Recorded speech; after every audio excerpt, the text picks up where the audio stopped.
Testing, testing. How's that sound?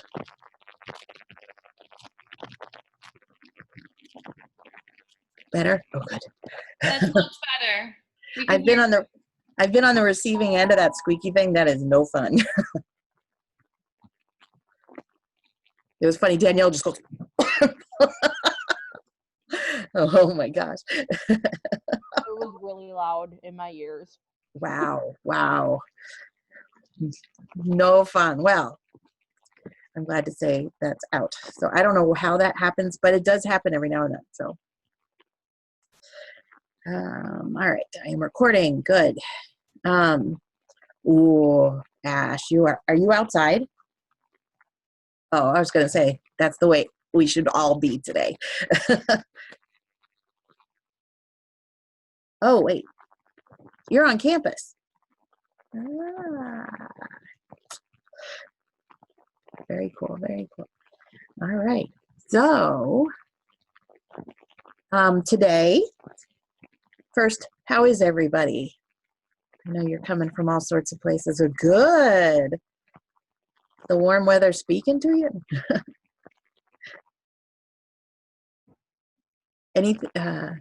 Anything to report? Any good news even beyond this course? I will say my son's teacher wasn't there today, and we've been waiting for her not to be there today or every day because she was 9 months pregnant and ready to go. So she said she wasn't spending a day of her sick leave or her maternity leave without her baby. So she was just waiting for it. So she could be in real pain right now. But it's beautiful. Miracles, everyday miracles. So, and a pretty day. So today we have various goals. We have our first video. Danielle is the brave person who said, I'll do it. And I will tell you, Danielle, I protect the first video even more than I protect the others. So you will be just fine. Thank you. And because it's such a nerve-wracking thing, I have some rules around videos. Those include no side conversations. Now, that's kind of easier, I should say, in a class like this, where you mostly talk to together, and it's a very small class and everything. But to keep the sanity of the person showing the video, let's all keep together on the conversations, and really this is going to be about the student. So so we're going to be doing that. Then we're going to go into the presentations that we have for the BRI and the QRI. I will say I think we have two QRI ones, because we do have a student who is, and I should have had you guys work with her a little bit, but who is watching our videos and is not able to come because she has other requirements at this time. So she has to watch this and not be able to participate. It has to be really difficult for her. But anyway, so she has submitted her her presentation and done a voiceover on it so that we can watch that. So we will be watching that after yours, because I think it would be awkward to try to do it after someone else's, in real time. So that's the row we will go. The row of the order of occurrence. Then if we have time at the end, well, no, we will have time at the end. We will talk about next week. So I can tell you how the tools presentations will go, and then and answer any questions. And if we have time after that, we will talk about the readings. And if we don't get to the readings, we can push them until next time. But those are our goals for today. So as I said, before we get to the video, how are you guys doing with tutoring? Are you all set and you just plugging along, or do you have any questions?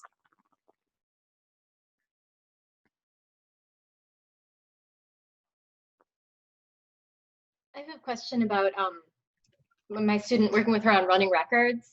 Yeah. She reads so fast that she's almost unintelligible, and sometimes she's reading fast because she knows it, and sometimes she's messing up all over the place. And I just, can I ask her to? I haven't asked her to slow down, and I don't know if it's okay to ask her to slow down, or if that makes it less authentic. It is less authentic, but then, and for her especially, I think I would audio tape it because she's going to go so fast, you're going to miss stuff. And that might be the solution right there. But if audio taping, if that seems awkward, because, some kids will object to it, then you really have to tell her slow down. Slowing down is not a strategy. So you can say that. Simply slowing down does not change a student's reading behavior much at all. They are still using what they're using. They're looking for what they're looking for. And they don't know to use strategies that they don't know. So it wouldn't change it that much. Okay, thank you. I will say probably the number one thing that I get in reading profiles is people saying that their student needs to slow down. It's a fairly common thing, and they're usually thinking that fast reading is good reading, and they're trying to impress you. So anywho, they slow down once they realize that fast reading isn't really going to help them, isn't going to help them impress you. So any other questions?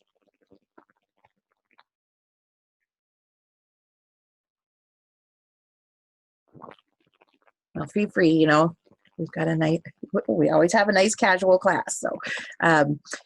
So, Danielle is going to show her video, but the rest of us also have jobs to do. So let me talk about that.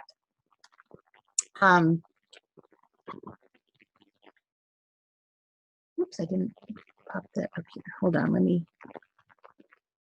Tanya, can I interject for 1 second? Please.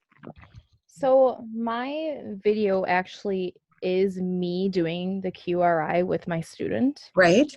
Do we want to do the QRI presentation first, or will this be fine going this way, I guess? This will be fine, okay, unless you think it really works better the other way. I mean, no, it really doesn't matter. Then, I mean, they at least will get to see it in action a little bit too. So yeah. We'll go right into the QRI discussion then right after. I think that would make sense. But really, this is going to be about the student, and I don't want it to be just about the tools used. So I think focusing in on that first is a good idea. What is going on? Do you see a bizarre blocking of things like I do? Okay, let's see if I can just bring up. Oh, why don't I go here? So here, go into home, and today's class, way down at the bottom, goals for class 5, and you'll see videos, and after that, videotape observation form. You can click on that and open it up, and you get a Word document that will serve as kind of your note-taking thing. You can do it on digitally, or you can do it longhand. But what you're going to put your name and the date of the observation here, the name given to the student. And by the way, guys, you don't have to give a real name, just a name that we can call the student, and your name, and then the tutor's name. So in this case, Danielle. And then you're going to be looking for evidence of meaning, structure, and visual. And I include the tutor down here in case the tutor, asks for certain things, like especially later when we get to instruction, the tutor might be saying things like, look at the picture, and you'd want to put that in here, that the coach asked for a look at the picture and that the student did it or didn't do it, those kind of things. So that's why the tutor's here. In assessments, we don't get a whole lot in here, other than maybe the tutor had them, had the student do a running record or something like that. It's really just context. So we are going to be looking at the student very carefully for evidence of meaning, structure, and visual. So I encourage you to take notes on maybe another piece of paper while you watch the video. Again, looking for meaning, structure, and visual, and then we can transfer it to this over time. And basically, I would say just for everyone, we will do something like this, and then you can turn them in at the end. But I think it's really useful because it gives you this long kind of record of these videos that you've watched, and I think they are going to be where most of your learning happens. So that's why I formalized it like this. Now, the questions afterward will include the one that I'm asking the tutor, then in this case Danielle, how is the schooling system working for the student, basically? So looking at, how is, in terms of literacy, how is the schooling system serving or not serving the child? So thinking about that schooling context. And remember, with the idea that we should be able to educate every child that comes to us. That is our responsibility as a schooling system, and as and to the nation, and to the students, and to our future. So when we can't, what is getting in the way? It's really not about one bad teacher, one bad parent. It's nothing like that. It's really about the systems involved. So we're looking at how we can make the schooling system function better for the most vulnerable students, or at least the struggling literacy students, right? Because schooling sometimes gets in our way, and we should be working so that doesn't happen. Okay, so then we're going to think about what cue the student focuses on. And in assessment, we wouldn't have this. What cue does the tutor focus on? Obviously, no cue. They're just sitting there. But in teaching, that would be relevant. So it'll be NA for this one. All right. So if you're able to, go download that, and or you can download it after, however you want to do it. And at this point, I'd like Danielle to tell us, kind of introduce us to the child we're going to see. I'm going to stop sharing so she can introduce us to the child we're going to see, and then and tell us. Well, I guess it's going to be the QRI. Is it going to be a full QRI? What part? Or and she'll walk us through. So I hand it off, Danielle. All right. So my student that I'm going to show you guys, her name is Summer. I was originally going to do a different student, and he ended up getting pulled out of my classroom. He's actually pulled out of all classrooms because he needs such severe interventions and one-on-one work, unfortunately.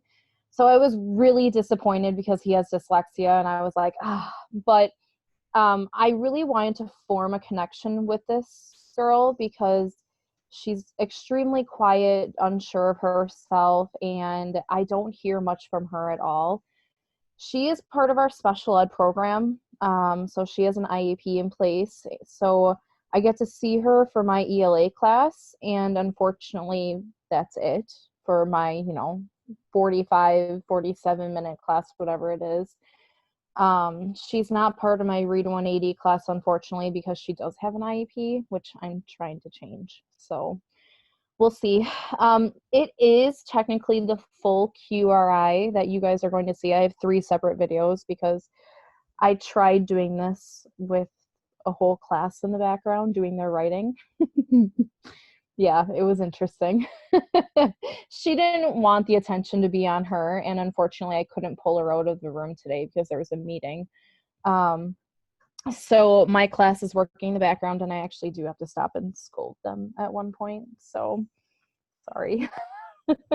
It's real life. Everybody here understands. Everybody does. Yeah, and it was switched so last minute because Jesse got taken out of my room yesterday. So then it was like after talking to Summer's mom, they're going through a move right now, which they don't know where they're moving to. They lost their house and you know, so her life is just really kind of chaotic. So I thought this would be something kind of good to do with her, a little one-on-one work. So we'll see. What age is she? 6th grade. She's Yeah, 6th she's in grade. 6th grade. So And the QRI, what level will we be seeing? we are going to see the 3rd grade level. 3rd grade. Okay. Yeah. So I started with the, I believe, 1st grade list because you start with a word list for the QRI. I started with the 1st grade because I wasn't really positive where she was. And she flew through it, as you'll see. And then she flew through 2nd grade, and she actually didn't do too bad on 3rd grade, but it ends up to be her instructional level. So I'll kind of show you guys, but do you want me to, should I show the video? Absolutely. Okay. Part of it? Know how to share. Yes, hopefully. Let's see.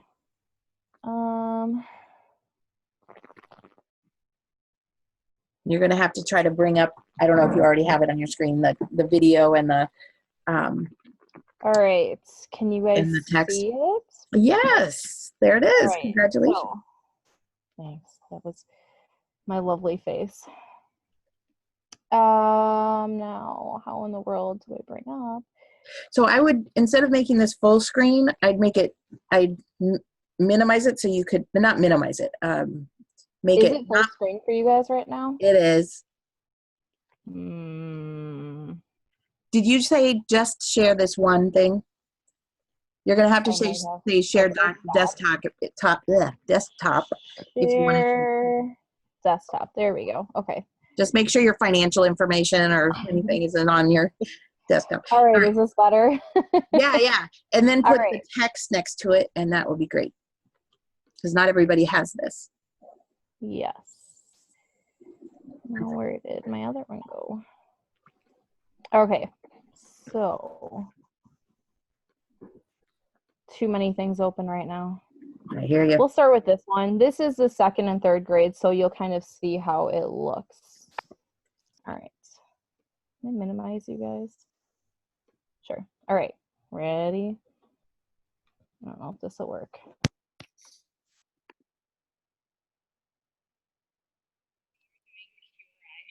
And we are going to start with this word list, okay? All you're gonna do is go down and just say the words, all right? So go ahead. From me, going, what, special thing, why, and why, sing, went, jump, beat, said, live, there, one, grace, every. Hold on. That was easy, wasn't it? Okay, now we're gonna go to the next list. You can skip that one. Fair, brother, find, sound, friend, song, thought, keep, dream, air, new, flip, bird, afraid, blame, shore, fell, move, then, Cool. Okay. Next one.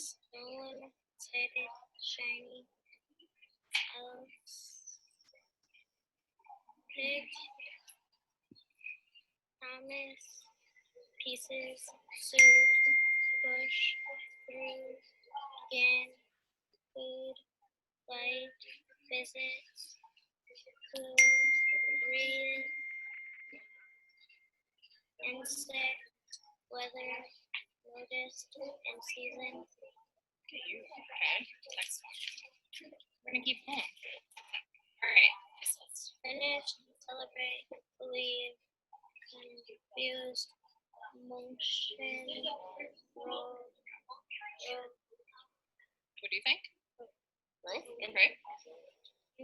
engine, Yep. crowded, wool, remove, circus, silver, electric, enchanted,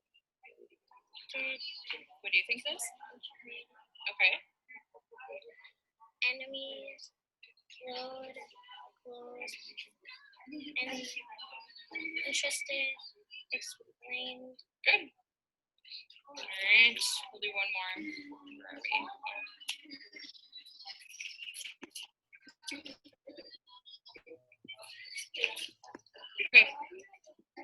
sunshine, sunlight, dessert, crabs, traveled, favorite, adoption, terrible, predator, separated, ocean, pilot, damage, Hold on. Where are we? Certain parts. So what's this part? Dying. dynamite, Yep. struggled, surmises, Okay. competition, passenger, Good. memories, environment, adventure, invited. Good. All right. So I don't know if you guys could kind of see, but I didn't mark all of the ones that she automatically got. Instead, I just marked if it took her a little bit to sound it out. And then if she didn't get it, I just put a check mark on the side. She ended up for 4th grade being in the frustration level, as you can kind of see down there, which is why I ended up using the 3rd grade level passage instead, because we don't want them to be frustrated when they're going through the reading. So that, let me get rid of these.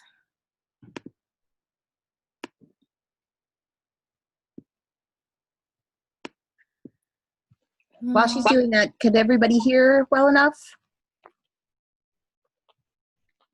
Yeah, pretty well. The background noise. Well, is there a way you could turn it up a little bit? Maybe that'll help. I can on my screen. It affected it or not. So let's see. Ah, it's up, up, up. Yep, now it is. So I guess. Okay. We'll see. All right. So the will- next. Oh, go ahead. Go ahead. No, it's okay. The next video is going to show you guys kind of what I went through. So first I asked her concept questions to see if she would understand the concept of the passage.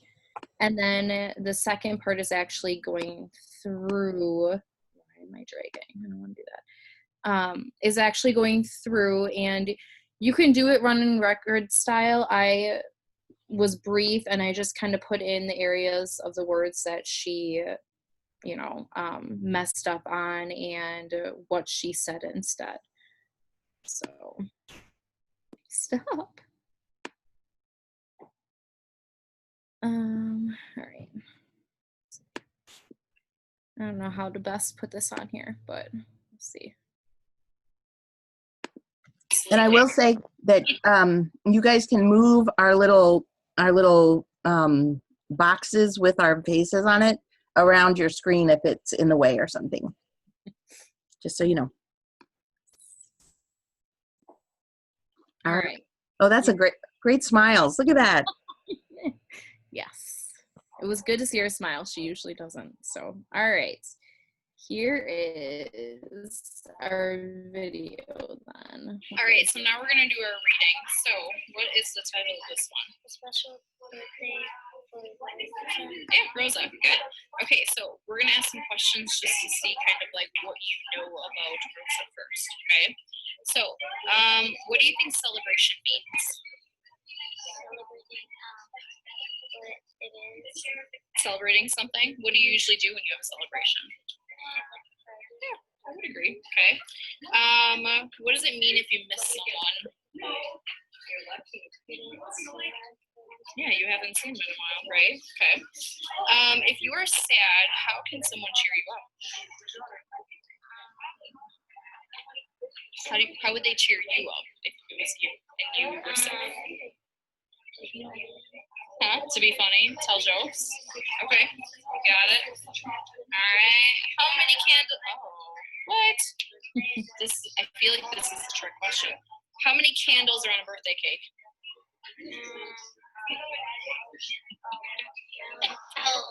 Yeah, how old you are. Good. Alright, so what I'm going to have you do is I'm going to have you go ahead and celebrate this for me.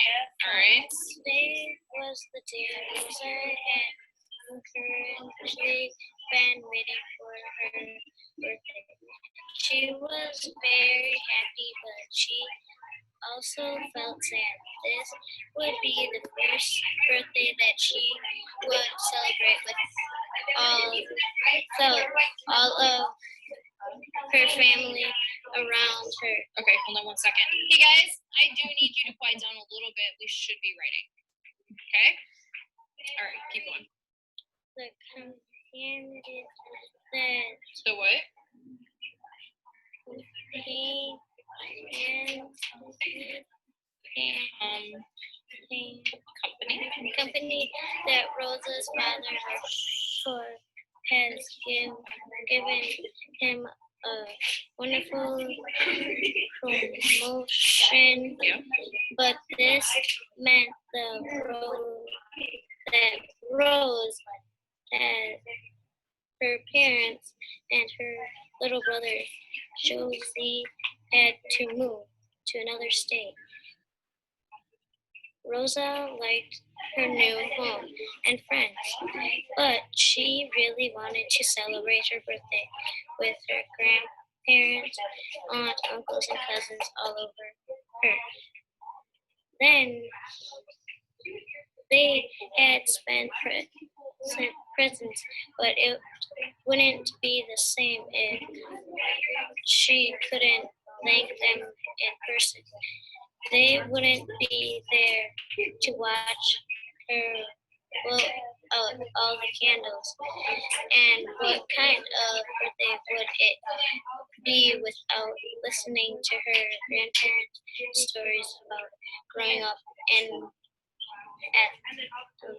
What do you think that is? and Cuba. Cuba? Yeah. Also, four people could never sing as loud or joyful as her whole family could sing together. That night, Mama made Rosa's favorite meal. Afterwards,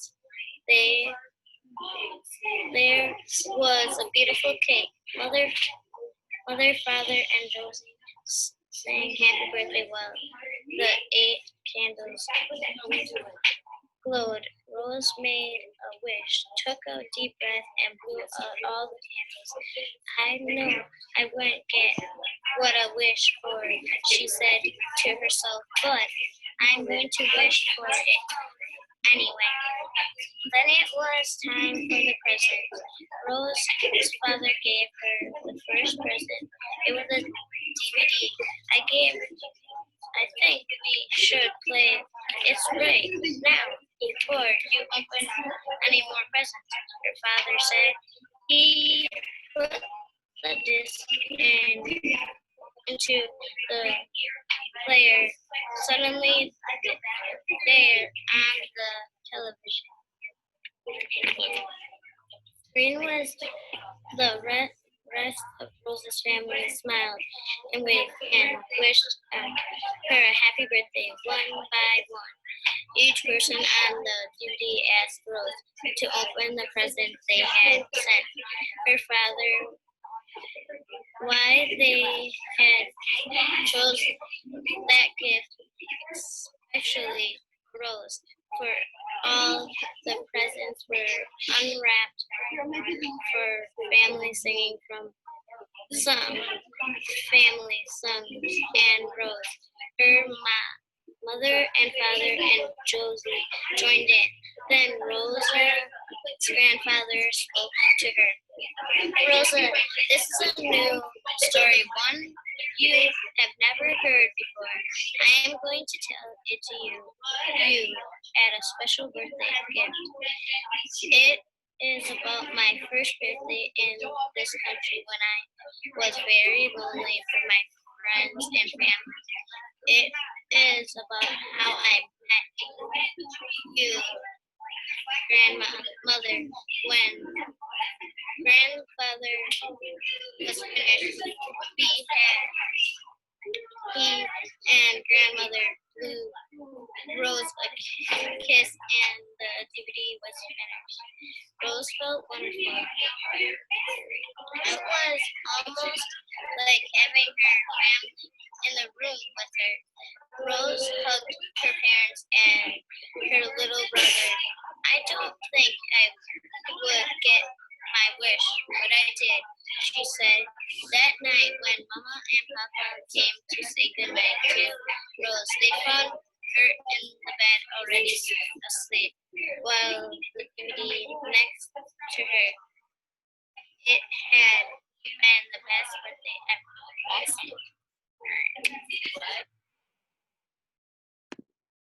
All right, so I guess that was the reading that she had done. I did go through and kind of count up the miscues and stuff like that, and I do have questions on it actually. I don't know if I should ask them now, but or We could ask them now. but- I think this is relevant. Yeah, okay. I took it as she really did just skip this line here. The text doesn't look exactly like this. It's in a whole line. So, which we had discussed in class before. So I took it, I just did not count those words. And I moved on. But then my question was, she, in the beginning of the story, says that the name is Rosa, but then she keeps saying Rose as it goes on. Hmm. So, I mean, am I supposed to, for that, continue, to mark it as a miscue? Okay. I will give you Mari Clay's answer, and then I'll give you other answers that other people say. So Mari Clay would say you count it every time, because if Okay. you count it every time, you give the student a chance to self-correct it, and it makes a difference. And that's meaningful. And Right. I get that. But many districts that I've worked with have said that you should only count it 3 times, that gives the student enough chance to go back and self-correct or to correct it in some of the cases, but it doesn't count one word against them, over and over, because you could really sink a student Right. with just one word. And then I also recommend that you be very forgiving. In this case, she did say Rosa the first time, so we know she had that. Yeah. It was in the title, and then she ventured away from that for whatever reason. Yeah. Now, so in this case, I think she really does need to be counted off some for this. Okay. I've also seen some districts say you can only count it as one error. It just depends on, and I will say you can do it the way you think is fair. Because I don't, I'm not going to weigh in on those. So now the Jose piece was interesting, and maybe we should talk about that. I think that, well, anyway, I'll let the group talk about that for a little bit. Though I'm going to say, are there any other questions though? About yes, sorry, Danielle, yes. No, I think it was mainly those, and then the Jose thing. Yeah, the Jose that was thing going to be the next thing that I. Yeah, because it may not be a name that she knows. I mean, are there any kids in her class named Jose or anything? No, there are not any kids named Jose. So- Okay. I definitely think it is a case where she really has not been exposed to the name before, Okay. and maybe I should have corrected it in the beginning. No. But No, this was fine. So in this case, in cases like that, I'll never forget the book Aja Rose. I mean, oh my gosh, that's Aja is just not with a J, is just not, and I'm still not sure I pronounce it right. So it could be, but anyway, if it's something, always give the benefit of the doubt. So is it a reasonable guess on the student's part?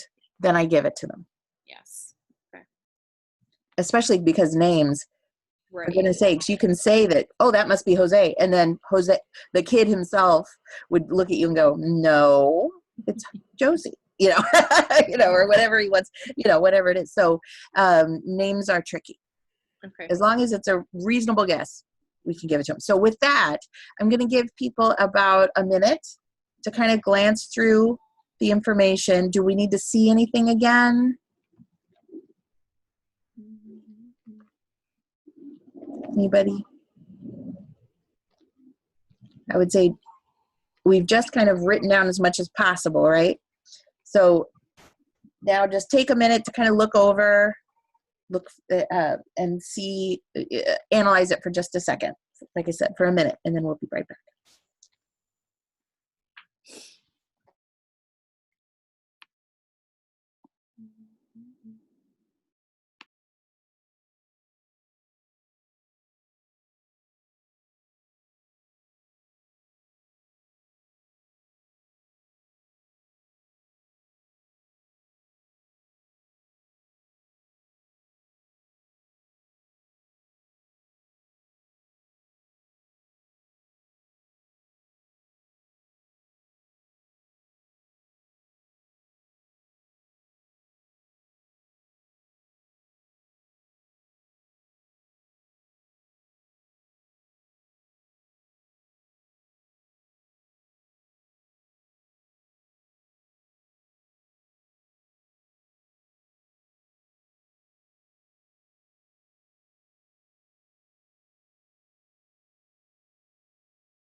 Sorry, my timer didn't go off. Oh, sorry, I put everything on quiet when the presidential thing went off today. How many of you in classes caught a kid with a cell phone they shouldn't have had? Or did it go off during your classes? No? Yes. But we knew, like, administrations made an announcement, said in 1 minute your phones will be, because in middle school they pretty much all have them. So they made an announcement saying your phones will be going off. It is 100% a test. So then the phones went off, and then we did a fire drill. They said, we're going to do a drill just because we have the time. Does that make sense? Okay. Yeah, because the tour, yeah, okay. Since we have your attention and we're interrupting anyway, let's just go. But probably the nicest day in October, so I won't complain. That's true. That's true. That's true. I was at a school where they were taking the kids' phones and stop. I guess it did go. Where they were taking the kids' phones at the beginning of class, but some kids were kind of sneaking in. They're trying to be late so they can keep their phones. So those kids got caught. You got your phone, you didn't give it up. Anywho, so what we're gonna do, and I'm gonna ask Danielle to kind of lead us through. Actually, why don't I do it this first time? Let's go through and talk about, let's try to break it up a little bit. Let's start at the top of our list with meaning. Where did you see the student using meaning in this video?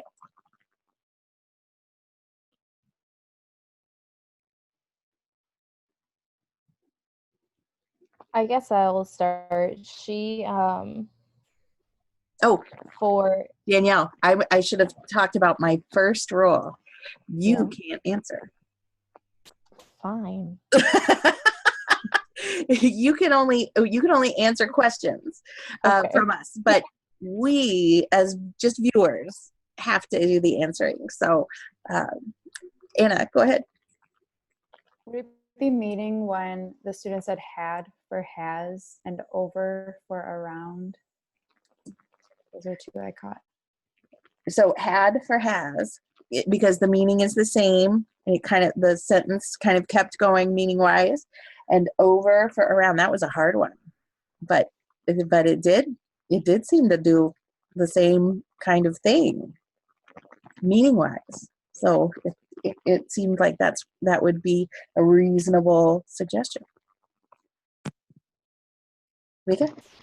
You know, what I keep getting mixed up with meaning is I think I'm looking too deep into what meaning is. Like when she said the different names, I put that under meaning, but I know that that's probably, like, I'm looking at the meaning as far as the context of maybe how she's thinking about it.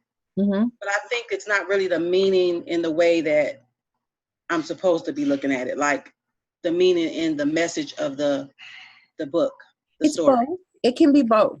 So you can, I will say, knowing it's a name and substituting and putting a name in for a name is really structure, because that's kind of like the part of speech in a way. It's the kind of word it is.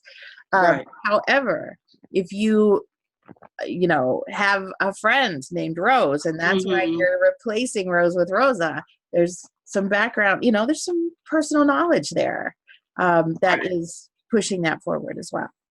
Right, that's what I was thinking about. Like Josie may be more familiar, but I know that that's not the same way of looking at it.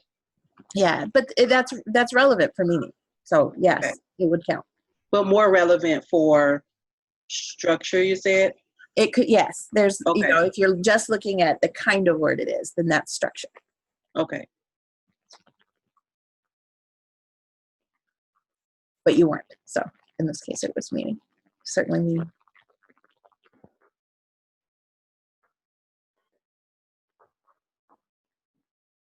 Any other examples?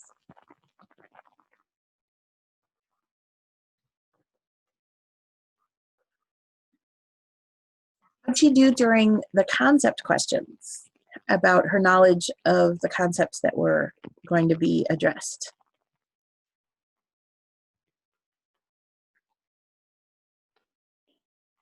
Lydia? I mean, she knew most of the concept questions. I thought, she knew most of them, even like the one where Danielle's like, this sounds like a trick question. How many birthday candles? Like, she knew the answers. So I felt like she had pretty much background knowledge, that it was a slightly generic topic, that like she knew the background, in my opinion. Very cool. So that would definitely count for meaning. She seemed to have some understanding of the things that were discussed, including the trick question. I thought that was hilarious the way you said that. It certainly got her to pay attention. She's like, ooh, a trick question. It threw me off because I wasn't sure what passage I was going to use, and then all of a sudden I'm reading it and I'm like, oh, what? Like, so read the questions beforehand. I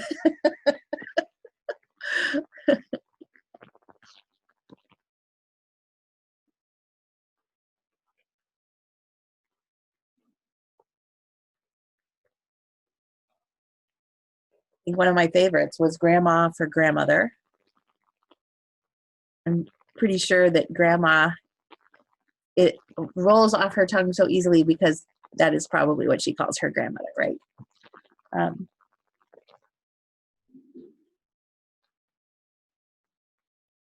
Oh, but my very favorite one was disc for DVD.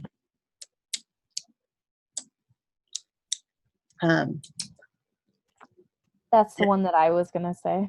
Oh, yeah? Yeah. Really good. Well, and because she obviously understands what it was, that to me is almost a translation, because I am pretty sure she read DVD, or she didn't even have to read it. She looked at it and knew what it was. That's a sight word for her. She knows those letters. She's so familiar with those letters together like that. She probably never has to think about it.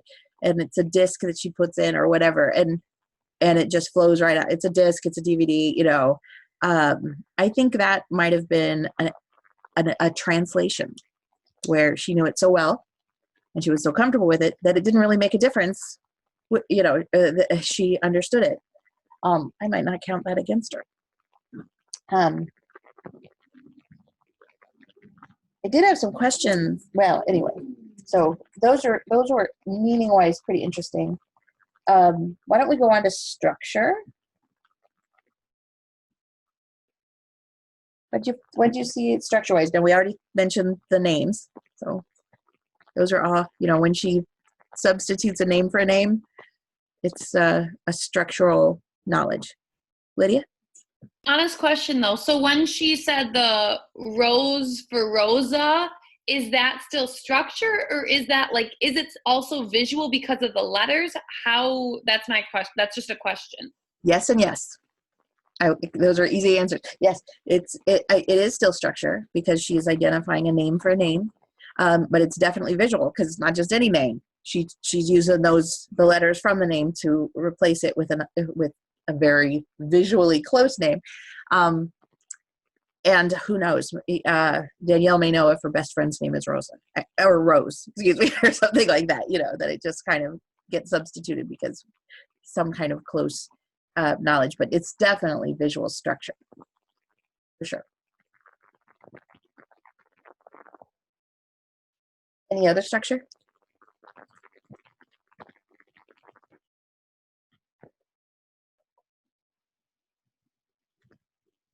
Structure is the hardest one. So if this one has you stumped, fear not.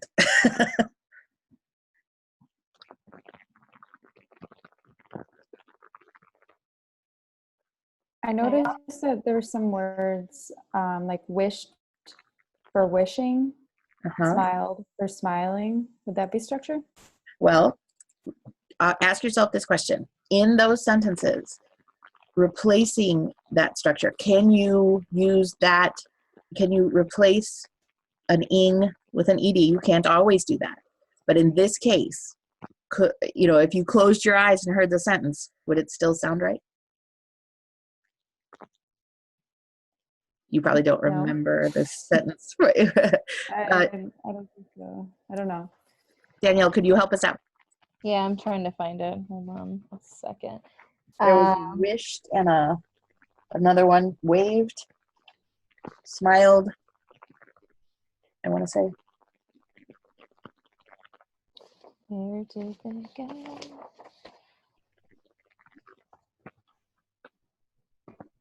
Oh, yep. Okay, so it was suddenly on the television screen was the rest of Rosa's family smiling and waving and wishing her a happy birthday. So she said smiled, waved, and wished. So Yes. it was on the television. Mm-hmm. Smiled, waved, and wished her a happy birthday. Yes. So can we say it that way in English? Using pauses, I think we could. There was the family. Pause. Smiled, wished. I mean, I think we'd all like a subject there, but in informal oral talk, I think it would work.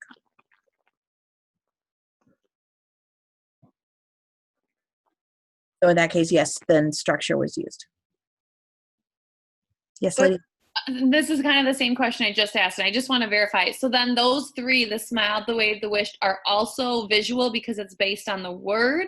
Like you can still double dip for the same words? Oh, Yes? heck yeah.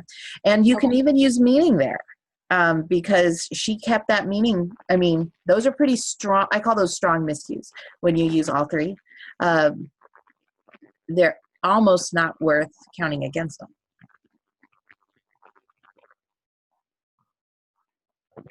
And by the way, those are great places when you have a student with, learned failure or, kind of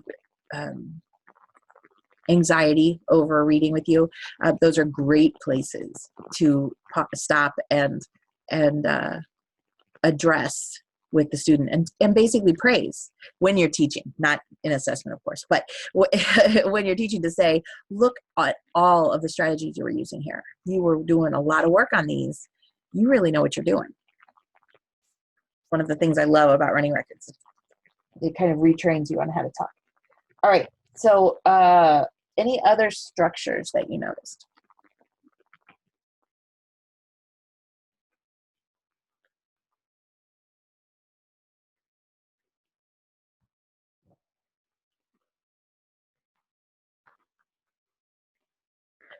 Actually, the has for had, that might also, it's these tense changes. Kids are often fast and loose with tenses, as you probably know from their writing. So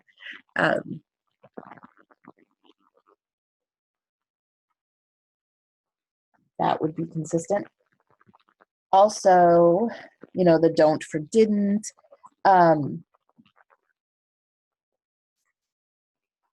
One that was interesting that I wouldn't know as structure, but because of how they did it, I'm pretty sure it was when the student said the for that, and then went forward and said, of course, Rose for Rosa, and then went back and said that Rose. So she said the rose, that rose. So she went back to self-correct it, because I think when the rose didn't sound structurally good to her when she got to Rose and went and knew she had to go back and fix it. So I think the miscue was visual, but the self-correction was structure.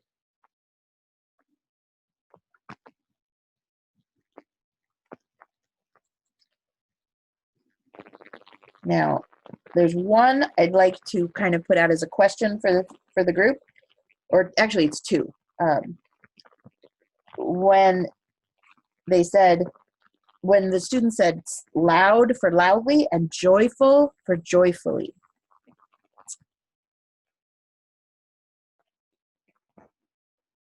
What structurally, I think in standard English, you would say that doesn't work.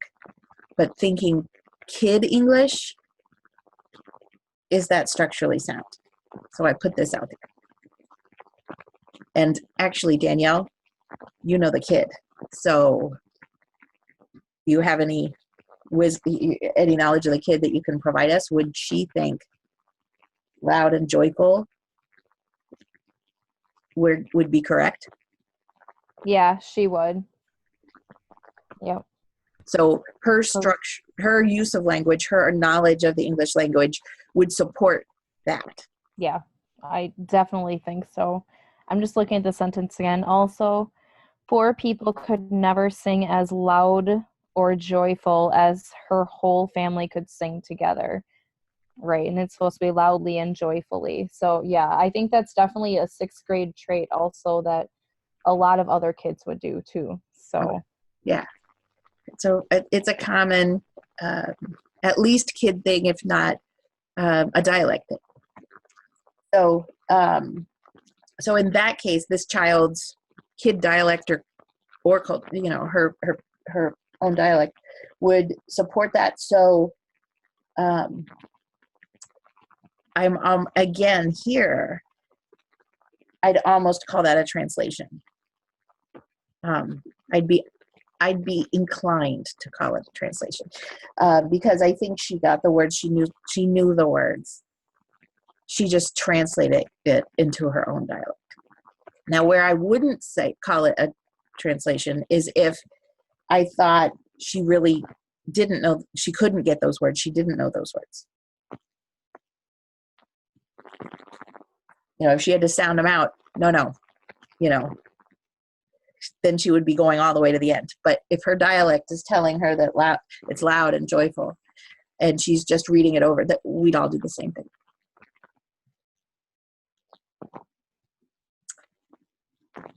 All right. Visual. What did you notice that involved visual?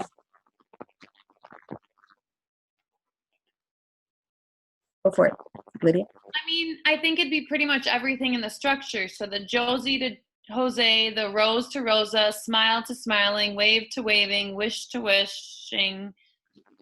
Theoretically, even loud to loudly and joy to joyfully, that's all visual because it's based on what they saw.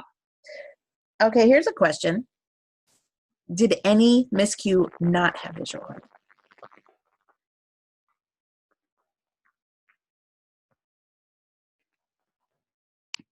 Over to around, because technically those, and I'm basing it on the first letter, so I might be incorrect. But over was changed to around, or around was changed to over, and that's a meaning one, not a visual one, to my knowledge.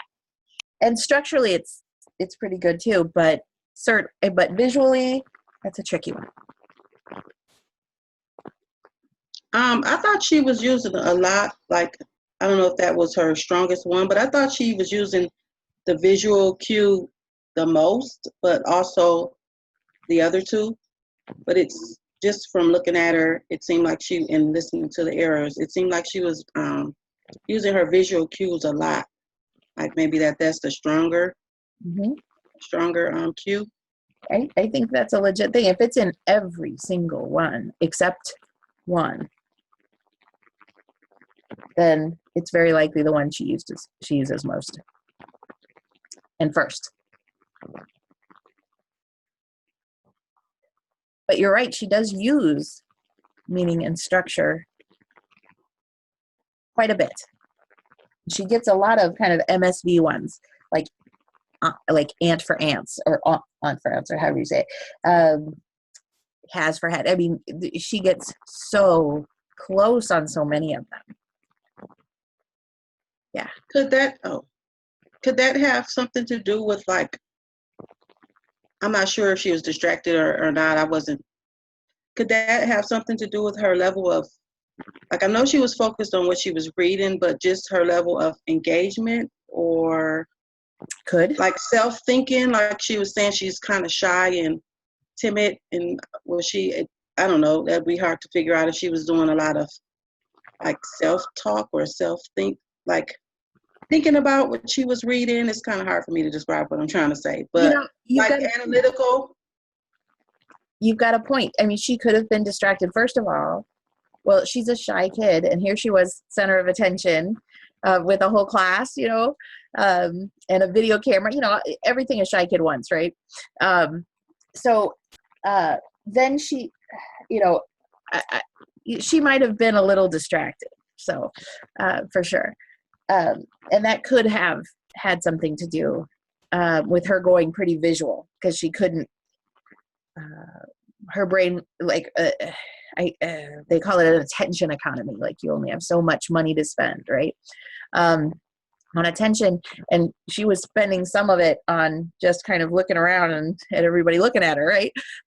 So that might have interfered with her use of meaning and structure, because that does take some brain space to do, for sure. Beth, did you have something to add?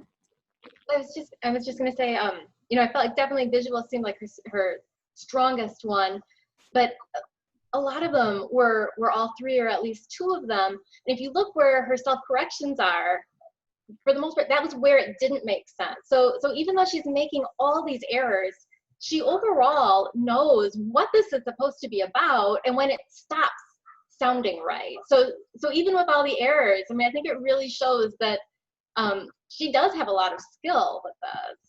I agree.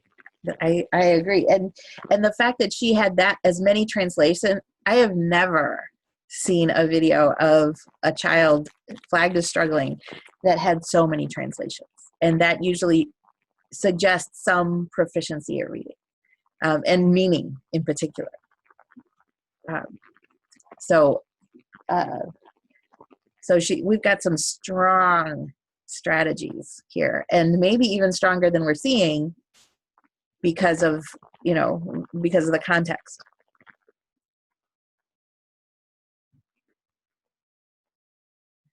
So Danielle, does that ring for you a little? It does. I don't know. It was interesting, because if I ask her, like, if we are going around the room and reading out loud or something like that, I feel like she really struggles with that. And so I don't know if it's more of a shyness thing now that I'm kind of thinking about it. But she is labeled as having reading issues, and that is part of her IEP. Mm-hmm. So I don't know. And she definitely does have concentration issues when it's not even, just us working one-on-one or whatever it may be. Okay. So I probably should have mentioned that, but but boy, she does pretty darn well. No, she does, exactly. And this, I have to say, actually helped me to see it, and actually hearing this conversation was really nice to kind of understand her and her corrections a little bit more. So I have to say, even once you get great at running records, I wish we had, when we do have students that struggled, I wish the teachers would to get together and watch them read and do a conversation like this, because having all, a bunch of eyes and a bunch of minds on a student really makes a difference. Absolutely. So it's not just about learning running records. So I am also going to go to you and ask, how about her schooling? How has it served her, not served her?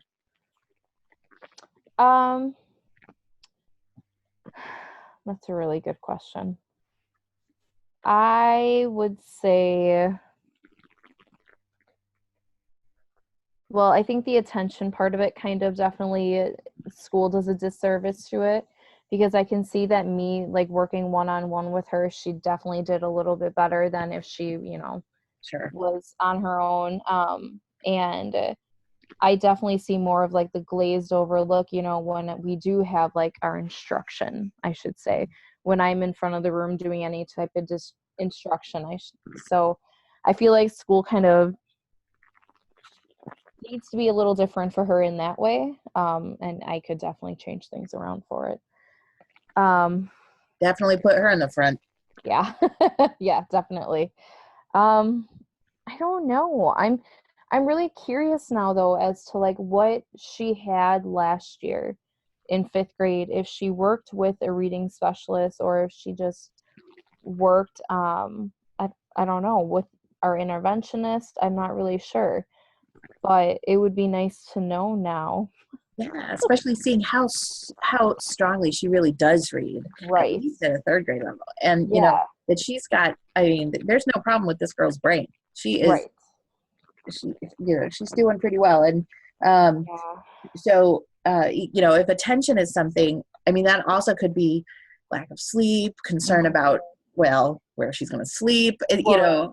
And I think that's a big part of her life right now. So just per my conversation with mom. So yeah, I think that definitely is part of it. But I mean, now that we're talking about it, it kind of does a disservice, I guess, the way that our schools are set up and how we don't have that communication, in the way that I don't know what her reading help was last year, what, you know, and what maybe her IEP was like last year, the special services that she did receive. It would be nice to know, so that way I could perhaps accommodate, not, I guess, I don't know if that's the right word, but Sure. I Lydia? don't know. So Danielle, is there any way though, like you could figure out who her teacher was in email, or I mean, are you at a different school than last year, or like we usually find out like notes from the year before? They're pretty generic, but you can always email if you have follow up. Yeah, no, I guess I never really thought to do it, because she has been doing pretty well in my class. I just did notice that her reading level is a little bit lower than other people. But that's not something that gets passed along from year to year. Like, we have an end of the year meeting and we talk about students who struggle with reading and math and things like that, but we don't really dive deep into what services they have and whatnot. I could definitely contact them. I mean, it's just, what I'm saying is our middle school and elementary school are separate. So in that way, it would just take an email or a phone call. So that's something easy that can be solved. Nice. And sometimes I prefer seeing the kid first myself and making my own judgments, and then going back and looking for that, because you don't want, you know, there's, you know, we've all had our views colored by different things, And we actually completely agree. We don't necessarily like it as much, as it kind of just helps us to understand who might need a little extra help with the reading or math. And a lot of the times the conversation tends to go towards behavior. It's like, no, I'd Right. rather experience it first and figure it out. So, right. And, you know, behavior, Summer wouldn't even fall in that conversation. No, not at all. No. Right. All right. Wonderful. Well, why don't we take a little break here? And thank you, Danielle. First of all, let's give her a big round of applause, as they say, for being the first to go with the video and being brave, and also bringing in a great one. So thank you. Thank you. And now you all kind of know, you know, this isn't a scary kind of thing. It's really about the kid, and how, you know, and tuning our observational skills and our problem solving skills as well around what we're reading and doing. So, as I said, let's go ahead and take a little, say a 5 or maybe a 7 minute, and we'll come back and talk QRIs. All right.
I'm noticing almost all of us are chewing. It's dinner time, for goodness sakes. And I'm thinking Ash may even have good coffee, which I'm jealous. Ah, oh boy, now that's caffeine. All right. So, let's see, who was on the QRI team? Anna? Danielle? Anna and Danielle? All righty. So, how do you guys want to do this? I'll let you guys take it away. And I'll put myself on mute. You can share your screen and talk us through.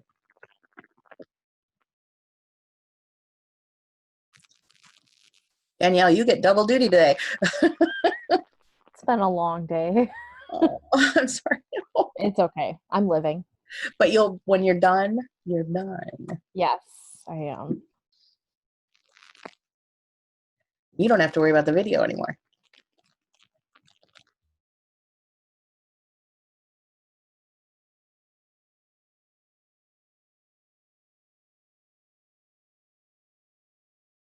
One second.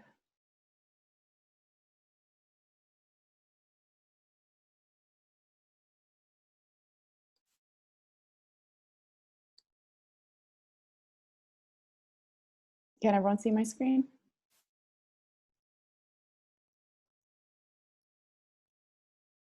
Now I can't see anyone's video. Did everyone shake their head? Nod their head? We're Okay. good. Okay. So it's Erin and Danielle and me.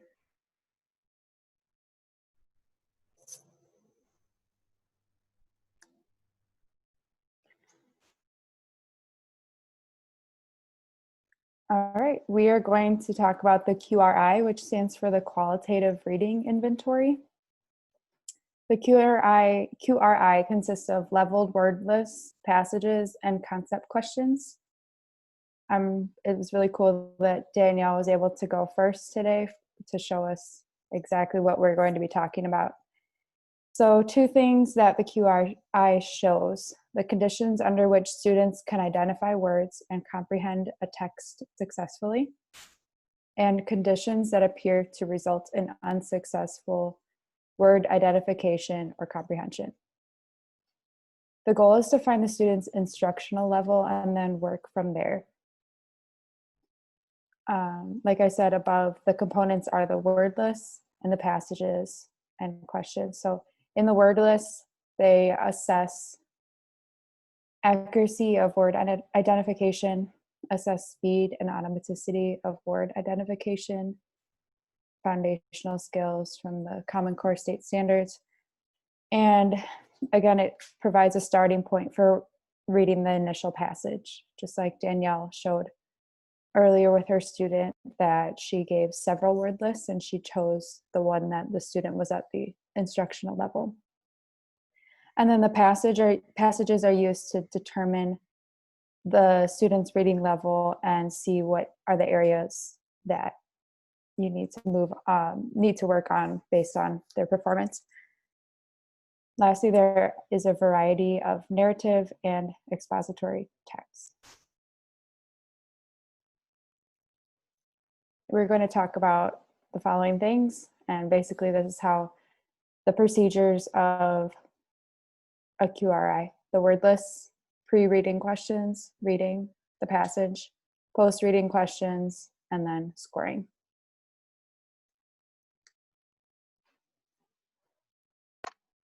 So I'm gonna talk a little bit about the word list specifically.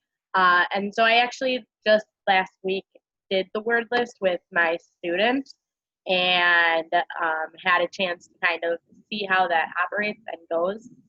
The purpose of the word list is kind of 4 parts.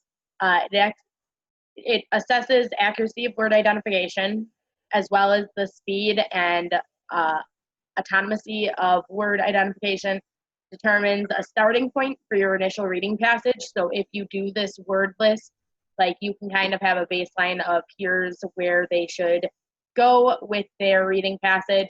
And then you can determine if a student recognizes phonograms as their own phonetic units. The other part that goes with that is generally when you're giving the word list, it's a good idea to start lower than your student is, especially if you think that they're a struggling reader. So I teach 7th grade and I should use the upper middle school list essentially. But I know that the kid that I'm working with isn't a 7th grade reader. And so I actually started him at the 4th grade reading list. I went down a few grade levels and started him there. And then if you need to, you can make adjustments from that. So the student reads their list, you have a score sheet in front of you. And then if they show that they have that list mastered, you go on and you're aiming to find their instructional level throughout that. So when you're giving them the test is really pretty easy to give. I just gave my student a word list, and so I gave them the list and just asked them to pronounce the words on that list.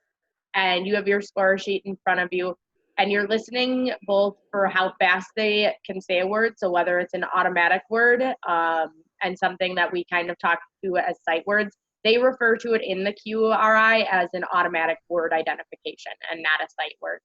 And then whether or not they're actually saying accurate words. Once they give you their word and they say their word, you record the student responses in the 2 columns, either that they're saying them automatically, it's a sight word, or that they can just say the word. And in order to make that identification, you count to 1/1000 in your head. So in your head, you're like, oh, they can say it within 1/1000, it's a sight word. If they can't say it within 1/1000, it's just a word they have to decode and figure out. And then similar to doing a running record, you actually are also supposed to monitor the mispronounced words. You're supposed to mark when they self-correct, whether or not they skip a word and just say, I don't know it, or all of those responses also get tracked on their word list. And then in terms of scoring, the scoring is really easy, but it seems a little confusing when you first look at it. The way it works is you get 1 score for the words that they automatically know, their sight words. You get 1 score for anything they can decode, and then you add those 2 scores up together and it creates one big percentage. And if a student scores above a 70% on a word list, they'll probably read that same grade level or that same passage with accuracy. The other part about the word list that they've added to the QRI 6 is there's the reading by analogy test, and it includes 18 words that aren't necessarily sight words, but have similar vowel patterns, and it's actually meant to show if a student can decode those vowel patterns. And that test can be given in isolation. It doesn't need to be given with the word list itself.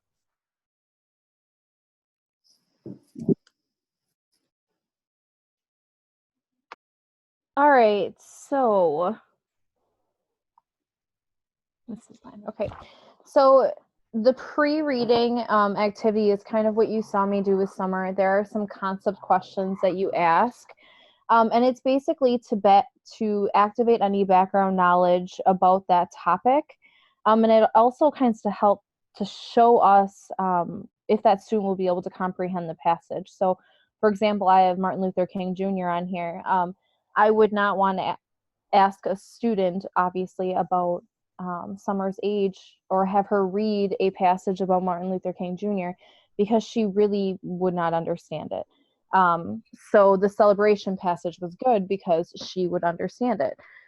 She understands birthdays. So those questions are basically meant to be very quick and easy to score, and they will basically just help you to see if she will understand the passage. And if they can get 55% or over on the concept questions, well, it shows that they should get 75% or better on reading the comprehension questions for the passage. There are different genres that you can choose from for the passages, which is really nice also.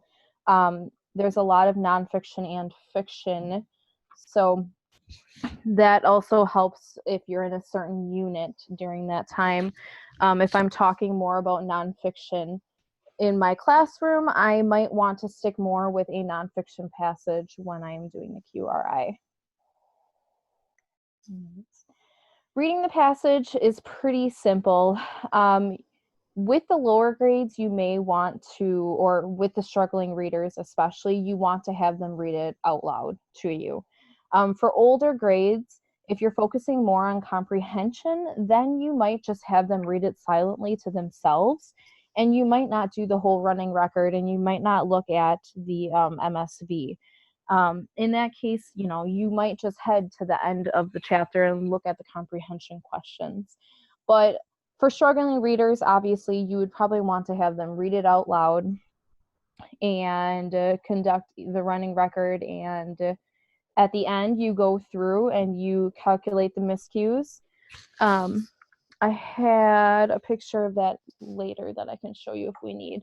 But basically, you're just looking for, all right, how many times did a student miss a word? How many times was it a meaning change to the actual passage? And then you are looking to see if they're in the independent instructional or the frustration level for those also.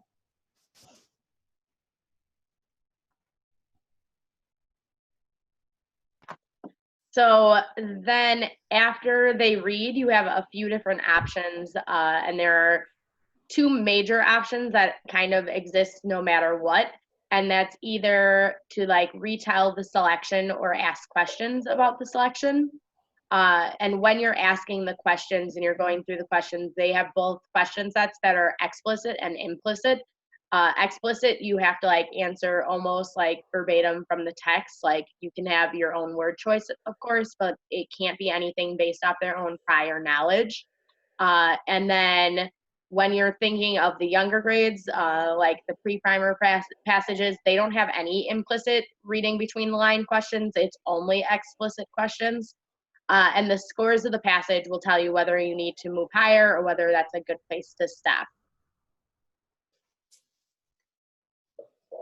So the major part that I was kind of reading on about was this idea of retelling.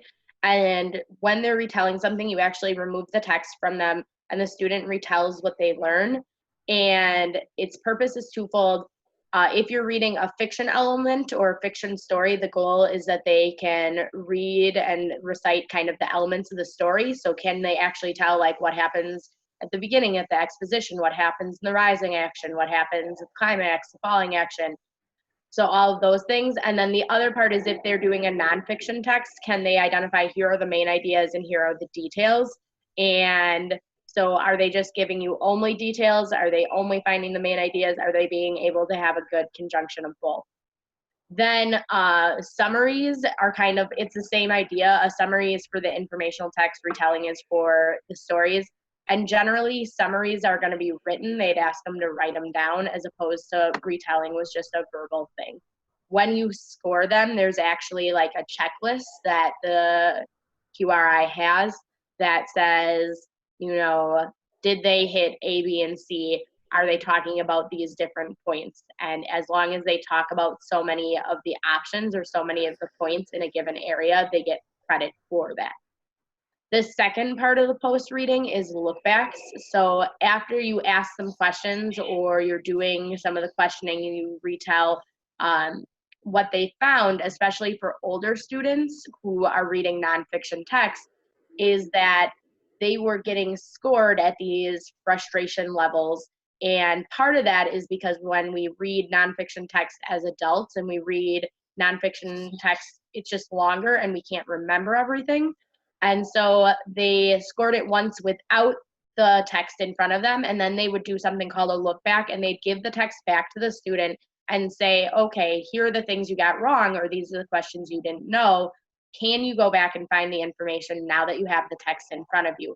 And then you rescore it, and what they found is there was almost sometimes a 50% change in their score between their original answering and what they scored after that point. And then think alouds are another post-reading option, similar to what we do as teachers all the time when we do think alouds in our classroom. And the goal is actually that they read a section, then they stop and they think aloud. They kind of essentially annotate, but verbalize what they're annotating. And that again is kind of has multiple purposes. You can look to see, are they only thinking of the same thing every time they stop? Are they switching up their strategies as they read? And it gives you kind of an in-depth vision into what they're doing. And then the last part is that concept question, and they'll ask some of those comprehension questions, both explicit and implicit. So when you're scoring all of that, the scores kind of determine the reading level of the student and whether or not you need to move them to the next passage. Again, if they, on the word list, got about a 70%, they should be able to stay kind of in that similar realm and be successful with the passage itself. And so when scoring summaries and retellings, the student is just expected that they should have at least a 70% on their summaries and retells.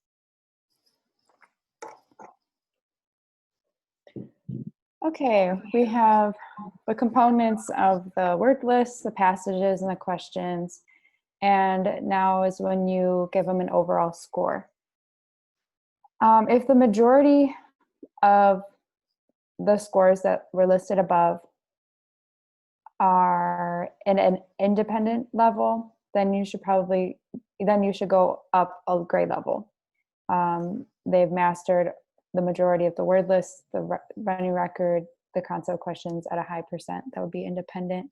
So you can move up and give them something, because the goal is to get them at their instructional level. So again, if the majority of the assessments were at the instructional level, then you can go on to another text in the same level. Lastly, if they're majority at the frustration level, then you should move down so that they're at the instructional level. And again, the definitions are on the right. And since we keep saying the instructional level is the goal, that is the level at which a student can be instructed profitably. So that is where you'll start your tutoring. Yes, and I want to say, just to avoid any confusion, I'm going to interrupt a little bit here and say that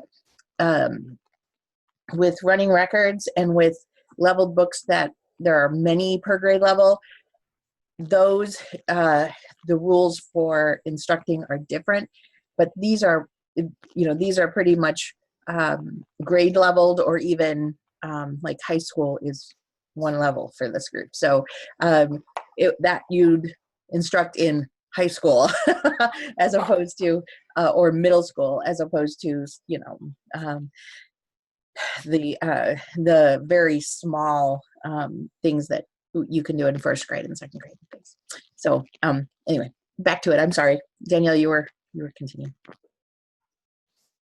All right, so some of the strengths that we kind of thought of were, there's a focus on individual assessment and improvement. So the fact that we are working with that one student, you wouldn't do this with a group of students. It's not beneficial, really.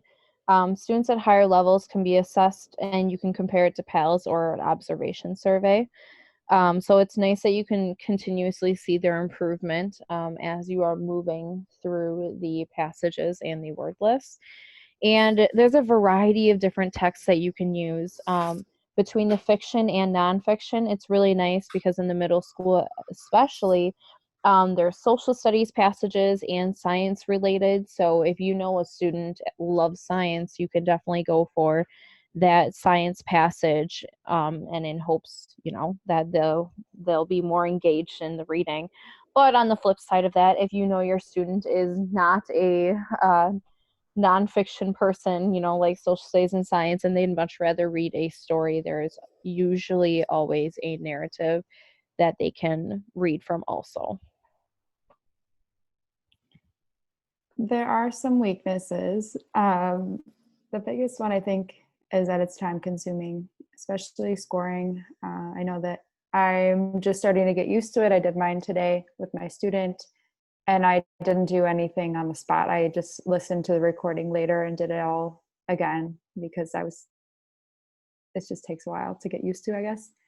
Another thing about about it being time consuming is that today my coworker saw me making copies of the book, and she said, "Oh, I have copies. You can take mine because we did this with every student 6 years ago, every student in the middle school." And it's no wonder that they've moved on to find something else to assess the whole school in. A lot. So, and that was 3 times a year. Anyway, another weakness is that the word lists and the passages levels may not always go hand in hand. Last week, Danielle mentioned that the student did well on a word list and then the passage wasn't going to match that level. So she was wondering what to do there.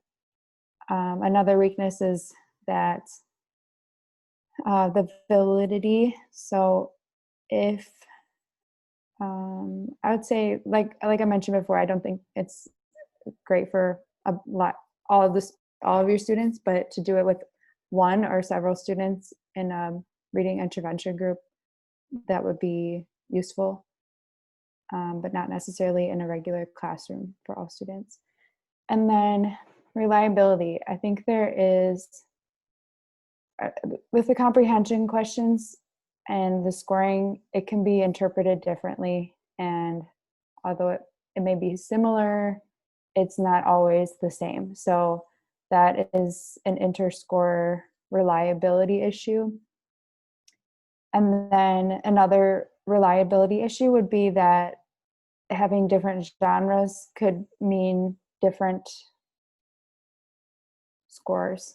Like, again, Danielle was saying, if a student really loves social studies and they know a lot about social studies, maybe they're going to do really well in that passage. But if they have no interest in social studies and that certain topic and they don't know those words and that background information, they might struggle a lot. So that can be another weakness and another issue in reliability, that even if it's in the same level, having the different genres could be different. So that concludes my presentation. Wonderful, thank you. Yeah, absolutely. That I agree. And a lot of the stuff that we're giving you in this, is really about intervention, right? So I would not give this to my whole class in the middle school. I don't think you're going to learn a lot about them, but if you have a question about a kid, if you've got if you're going to be working one-on-one for sure. But if you're also, if you have a question about a kid for any reason, gifted or not, gifted or behind or whatever it is, this might be able to solve it.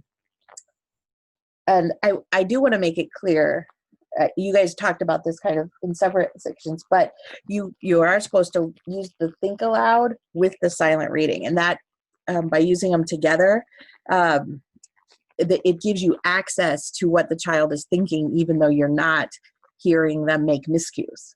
And so that's kind of the replacement that they do.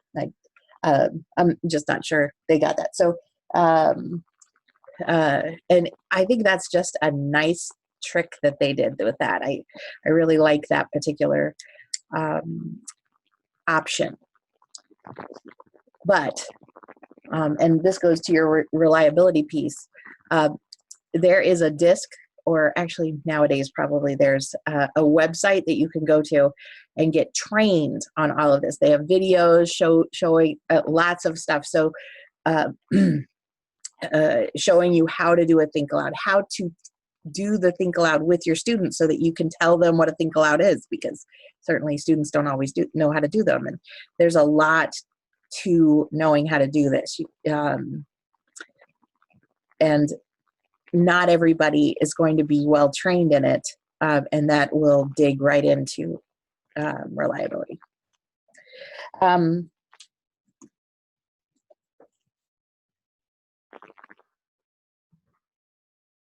Anyway, yeah, this is a handy thing. I will say, those of you that are doing it, I hate the retelling on this one.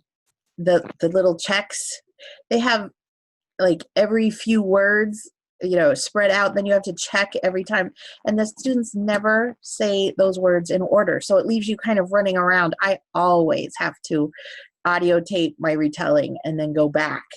Holy Toledo. So I just hate that particular version of retelling. There's lots of versions of retelling out there. I'd prefer a different one. And I wish they'd done the retelling like they did their summaries, where it's kind of a checklist, and you're, well, I shouldn't say a checklist, more of almost a rubric, where you're looking for general things, not so specific.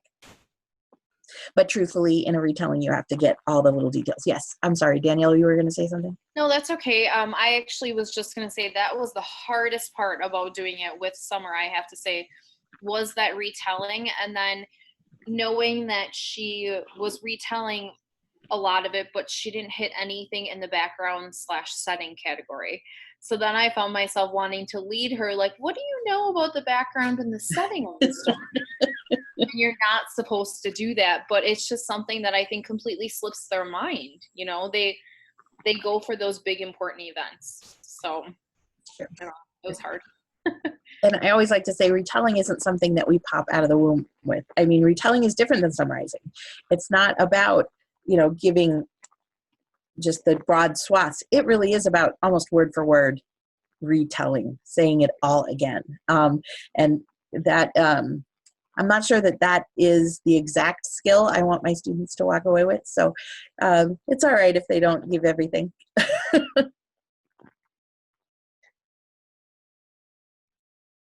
All right. Are there any questions for the group about QRIs? I don't have a question. I just want to add, when you're scoring the retelling, they get points as long as they give something from each section. And so if there are 7 sections, as long as they say something from each of those 7 sections, it doesn't matter how many they say, it could just be 1, but they score the point. Thank you. Thank you for that. Good clarification. All right. No questions? All right.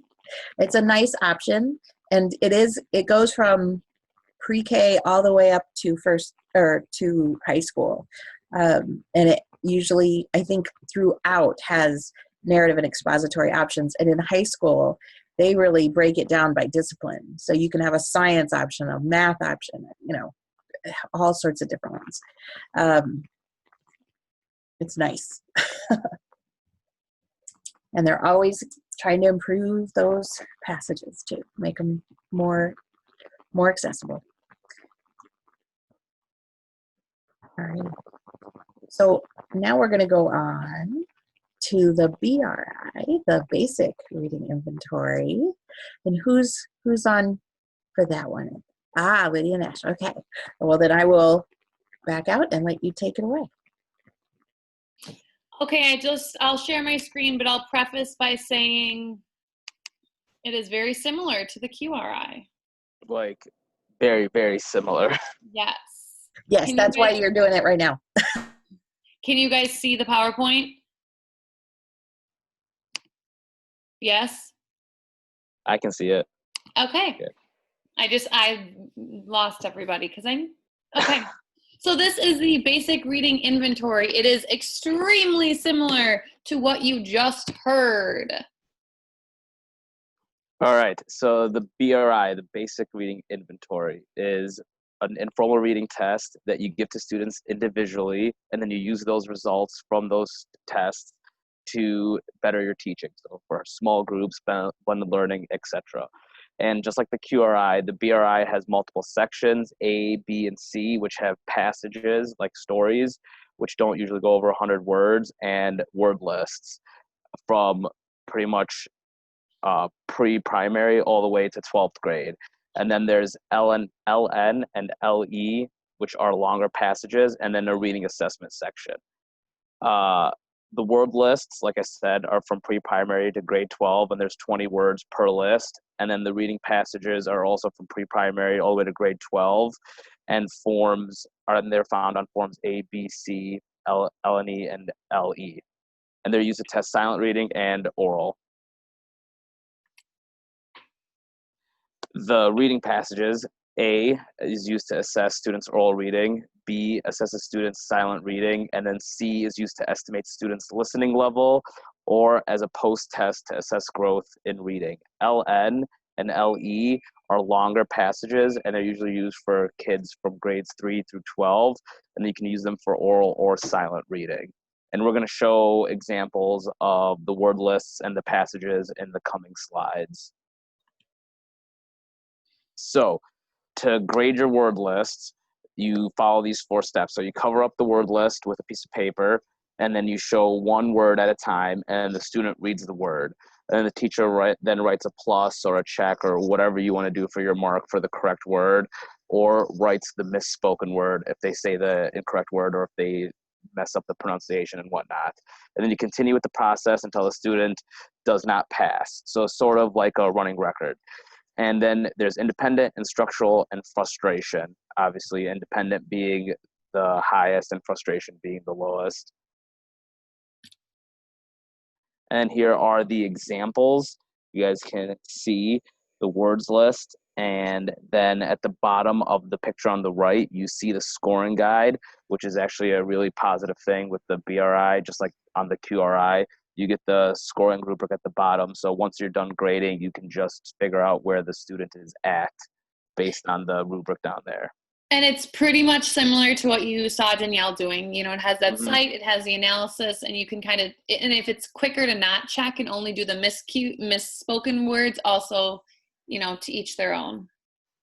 Yeah, and I guess I ordered both the BRI and the QRI book because I got my QRI book like 2 days ago. So I was just looking through it, and a lot of the word lists in both of the books have similar words on there. So, fun fact, I guess. So then once you know the level, then you can move on to the oral reading procedures. Also similar to what you just heard in the QRI, you ask some background information questions. Then, then is basically the time spent reading. So this could be out loud, this could be silently, depending on kind of the test you're giving. Generally, the student would read out loud. The teacher kind of records miscues similar to a running record. Then the student retells it.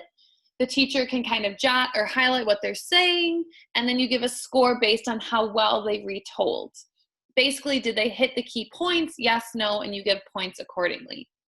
Then there are 10 comprehension questions. These questions are obviously based on the reading. 5 of them are factual, 2 are inferential, 1 is evaluative, and 1 is a vocab question. So once you find the reading level, then you can really test, even because the word list should correlate pretty well to the reading, but you could always try, a reading passage that's 1 level higher or 1 level lower, depending, I guess, to see if you're trying to figure out what the student really struggles with. The nice thing about the BRI is there is different reading passages, so you could do the same test fall, winter, spring, and have different reading passages each time to kind of see, are they still having the same errors, or what is the struggle there?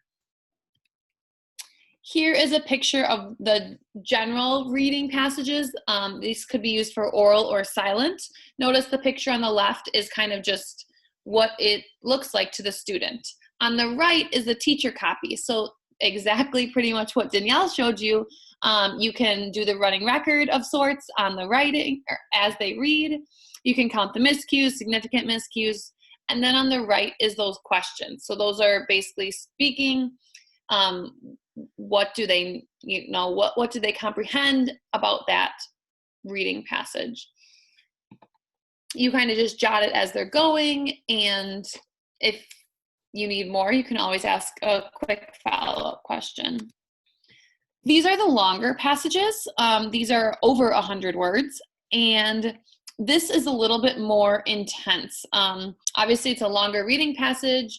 This is meant to kind of find out more about their comprehension. So on the right is then that teacher copy. You could do the running record of sorts on there to see the miscues, but you're mainly focused to then like, what are the miscues and what I guess is kind of that student thinking. They do suggest timing it. You see, like right here, it says words per minute. They suggest timing it and then doing the quick math to figure that out, which I think is interesting because that's one difference, I think, to most other tests, that they wouldn't have you time it, but here they would, so you could figure out that words per minute rate. All the reading passages kind of have the same grading. So, you know, you count the miscues, significant miscues, and then questions. And then word recognition is basically similar to what you've probably seen in the past. You have total miscues for independent, and then there are some kind of in-between levels. So independent / instructional, instructional / frustration, and then frustration. Again, you see in the middle that words per minute again. So that's, you know, another interesting factor of the BRI.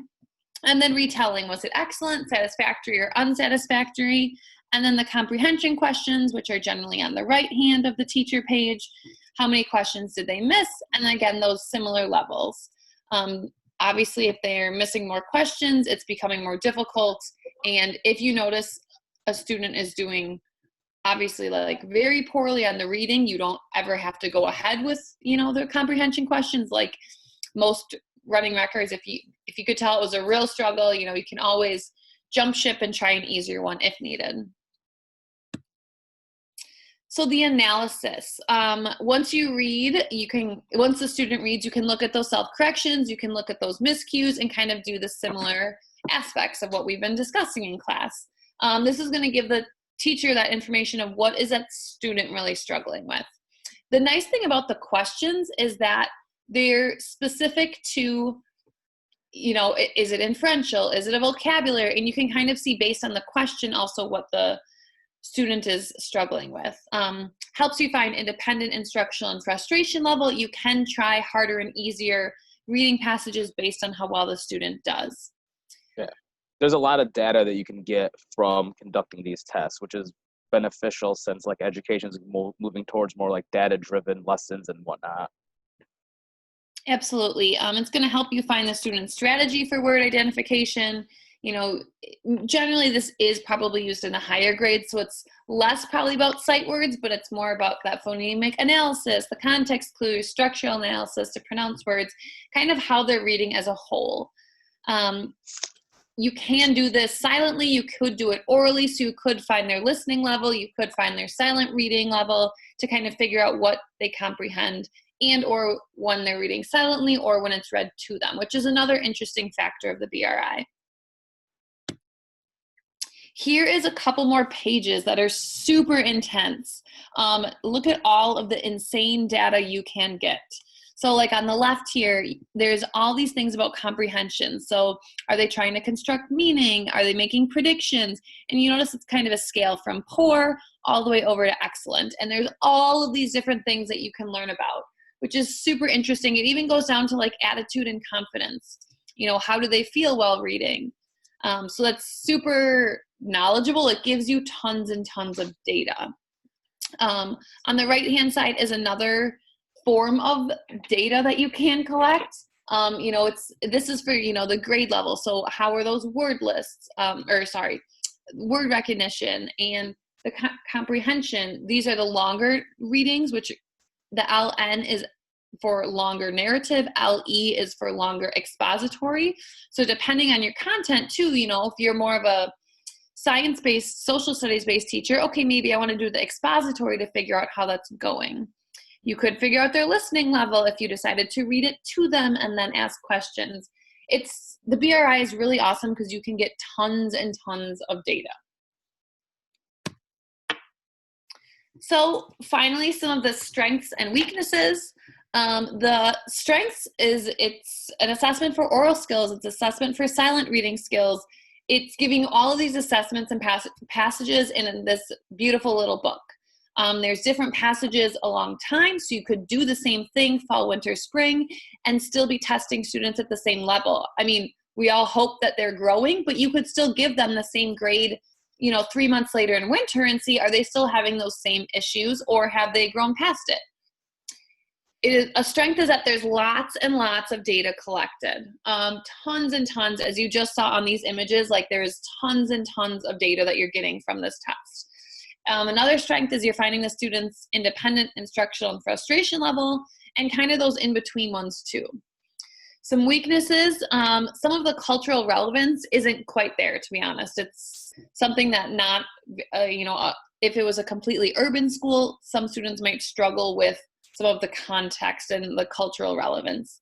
It is quite time consuming. As you could see in Danielle's video, she did the word list, she did the passage, and then we have still comprehension questions. So it does take a lot of time to do this test with each student. And, you might have hundreds of students, which gets very, very time consuming.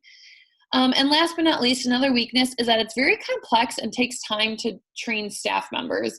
Ash and I were literally watching YouTube videos because the book is intense. There's a lot in it that it's just trying to figure out, what's all this proper steps, make sure you're doing it properly. And there's a lot to it that is going to take a lot of practice. Anyone have any questions?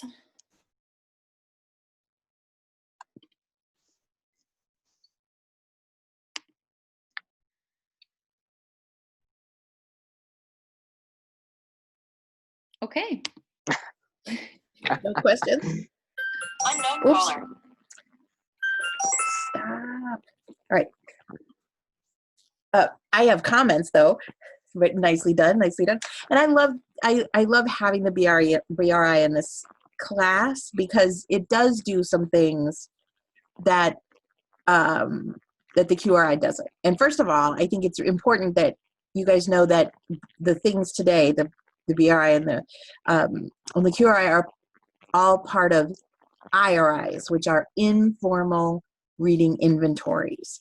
And there are these packets, these pretty much all spirally bound packets. And I've got a stack of different ones in my office that is pretty high. I mean, there's a lot of different ones. And these are two probably the most commonly used two, but there are lots of good ones out there. We didn't even talk about the Ryan Cooter. There's a developmental reading inventory and all sorts of, there's tons of them out there. But knowing that there are these things out there, if you need them, you can go and search through. And the listening comprehension, I think, is key. I haven't seen listening comprehension done as well as in the BRI. And then, what was it? Oh, and I'm glad you mentioned significant miscues. Do you guys want to talk about what that means?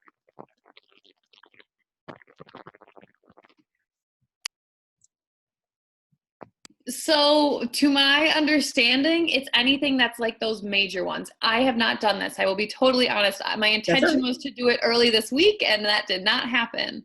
So I haven't done it, in all honesty. I will try to do it in the next week, but it's still something that I have not actually done yet, to be honest with you. Well, Ash, have you tried the BRI yet?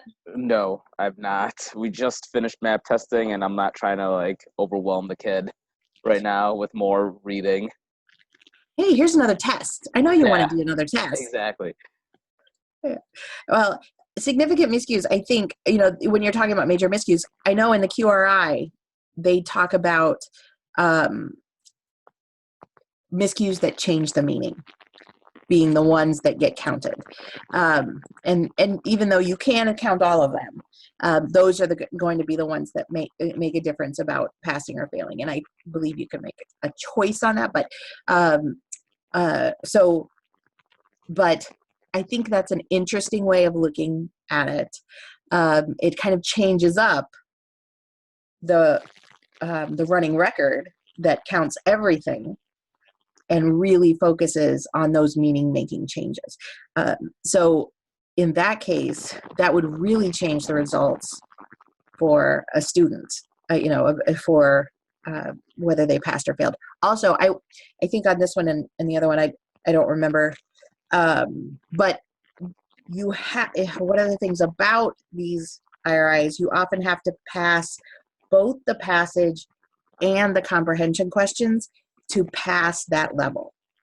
So if you fail either one, you don't get to go on. So it shows that it's a different way of looking at things, and it's really it's not trusting the running record as much as Mari Clay did. And for older students, I think that's necessary because the oral reading is not as valid.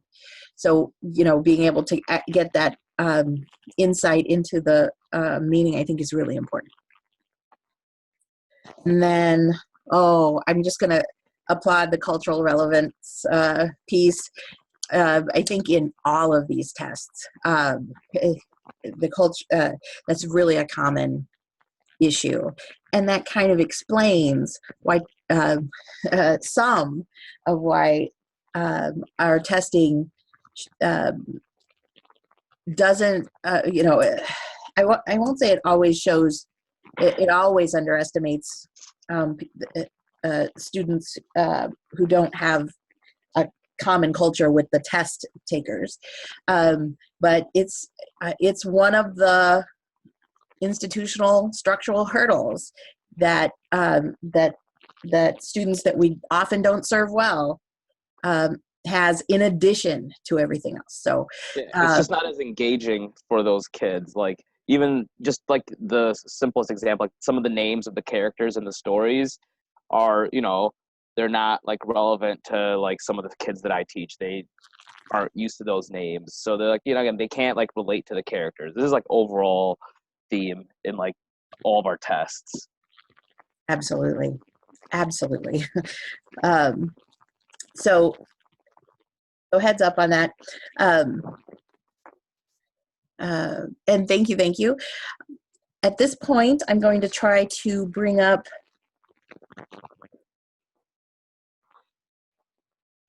our remaining, oops.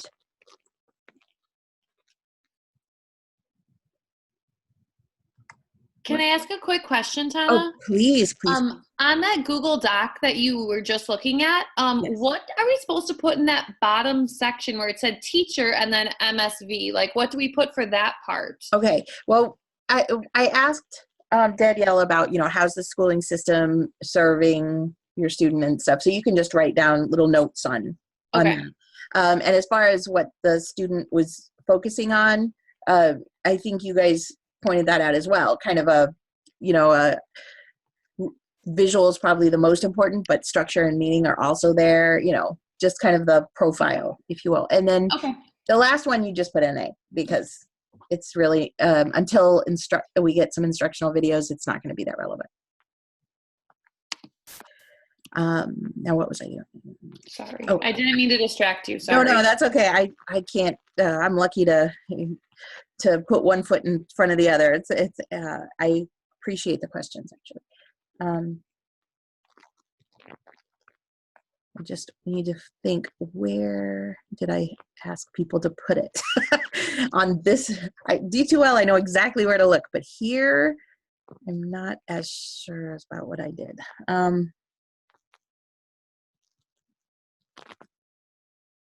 Discussions.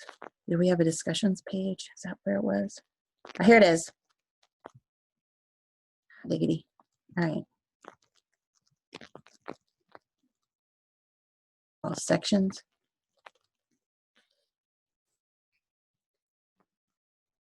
All right, how do I open this?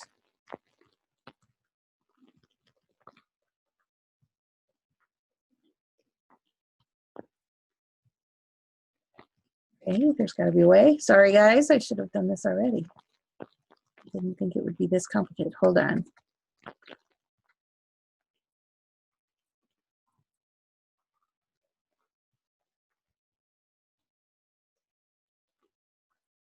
right. Maybe it's in the page itself. When I click on that,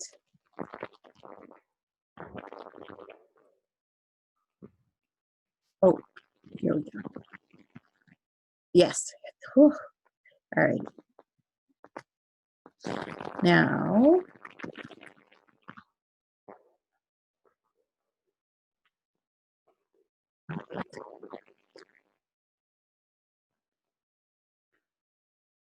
I don't want to edit, but I do want to present and go. All right.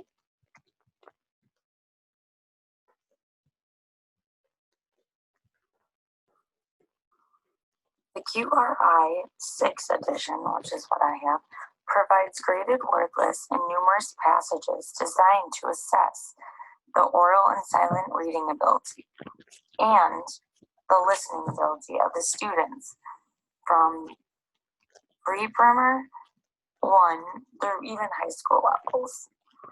For my tutoring student, I use levels 3 through 6. My tutoring student is a 5th grade student, but she has a very low reading level, so I started at 3rd grade and went all the way up to 6th grade for some of the reading lists. The QRI provides a number of assessment options. Results can be used to estimate students' independent, instructional, and frustration reading levels. The results can also provide information for designing and evaluating intervention instruction and for documenting the student growth.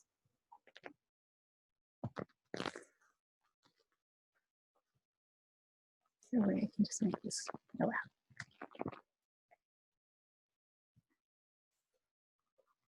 The QRI 6 edition, which is what I have, provides graded word lists and numerous passages designed to assess the oral and silent reading ability. Okay.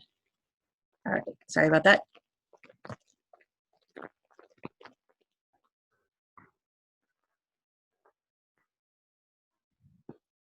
No.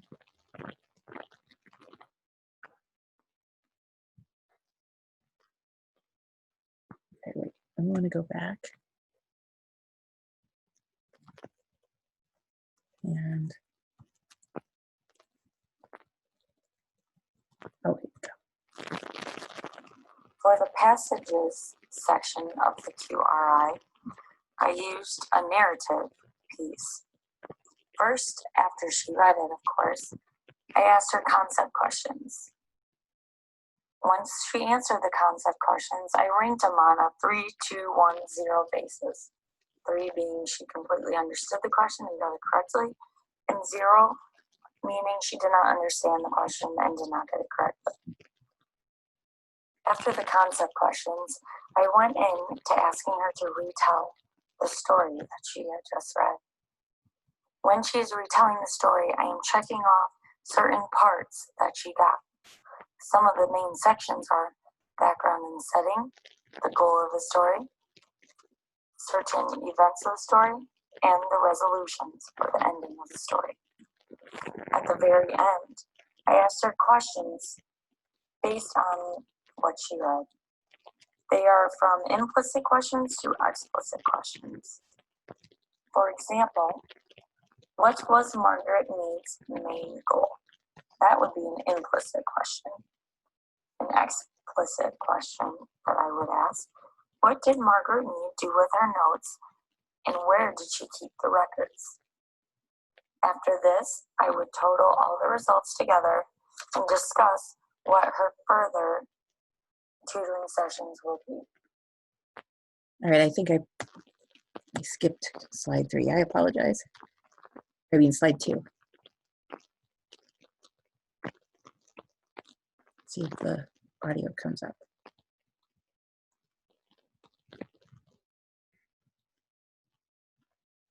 Oops, maybe there was no audio. All right, here we go.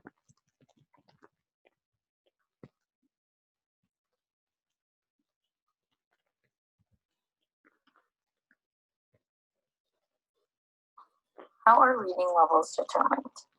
Well, the number of reader miscues and the number of questions answered correctly determine the reading level for a text that is read orally.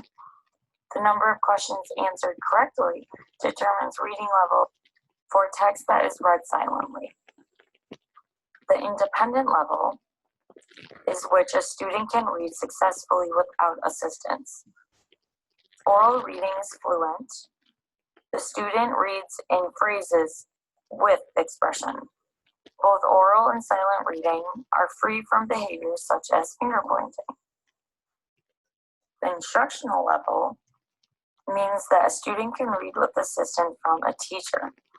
Although oral reading may be less fluent at this level, it retains some sense of rhyme and expression. The frustration level, the student is completely unable to read the material with adequate word identification or comprehension. The signs of difficulty are very evident. Although teachers look at these three levels as the only three levels, there can be level variety. When students possess extensive prior knowledge about a certain topic, they can read and comprehend at a higher level than when dealing with unfamiliar material. When determining reader strengths and needs, the QRI allows you to determine one or more reading levels for an individual student based upon the nature of the text. It can also be used to answer any of the following questions about a student's strengths and needs. For example, can they identify words accurately and automatically? Can they retell what they just read? Can they answer explicit or literal questions, or implicit and inferential questions? Or can they use lookbacks to locate answers in the text if they do not know the question right away?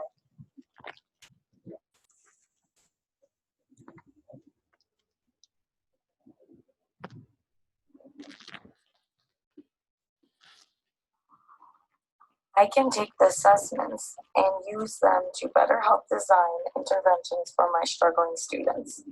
Since I am a math teacher, I can use the results from the reading assessments to help my struggling readers understand word problems.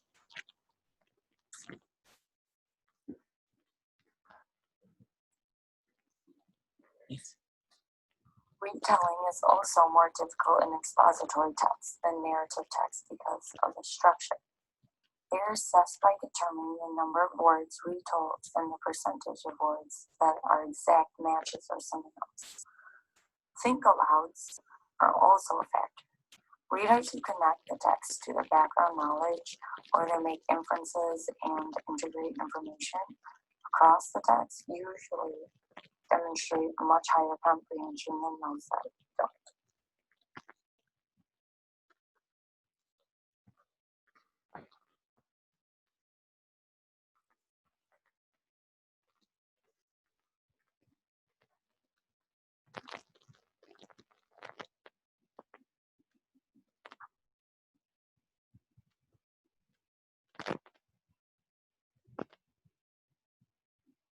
You can read this one, I think.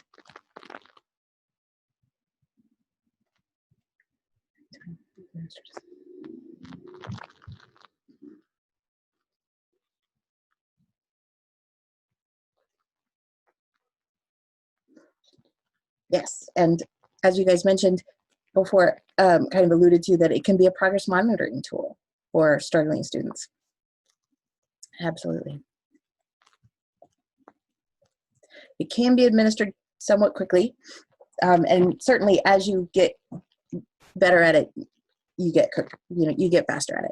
But it is pretty weighty if you're going to give it to your entire class. I think that's perhaps unnecessary because you don't have questions about your entire class, just certain students. So nicely done, Natalie.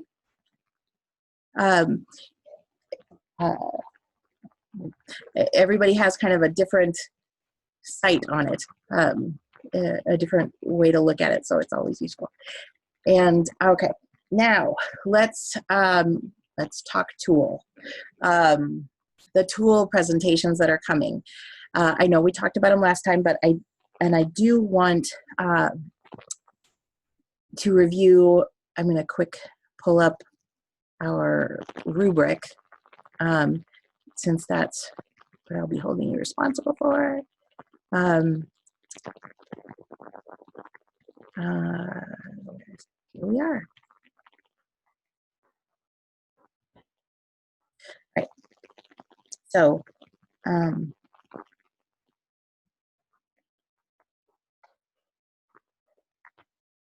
here it is. It's basically, it's pretty straightforward. You'll want to have a clear, rich description of the tool's use with an interactive or real life example. It was, so nice having Danielle show us the QRI in action and then be able to talk about it. I think that made all of the IRIs easier to understand. Seeing kind of how it functions in real time, and so try to get some of that when you're looking at discussing your assessment tool that you've signed up for. You're going to look at its research base, studies of its effectiveness, if any. We're probably looking at a feast or famine kind of situation. There's either way too many or way too few. So depending on which tool you chose. And your own ideas of its strengths and weaknesses for classroom use. Much like you gave today, So those are the 3 things I'm looking for. Do you have any other questions? Lydia. How much research do you want in the presentation? Because obviously we need 7 different articles or more for the paper. Do you want the presentation to mostly be research based, mostly be us describing? What are you looking for? I'm looking for a representation of all 3. So describe it and then talk about the research that's out there. Certainly you don't want to go in depth, but you want a balance of the 2, because it is one of the 3 things that I'm looking for, right? So it should take up maybe a third of your presentation. And the presentations should only be about 10 minutes because, otherwise we will go, we're going to go over, maybe even less than 10 minutes. So we're going to have to kind of keep it short and to the point. So you may not want to go into each article, for example, but give us overviews.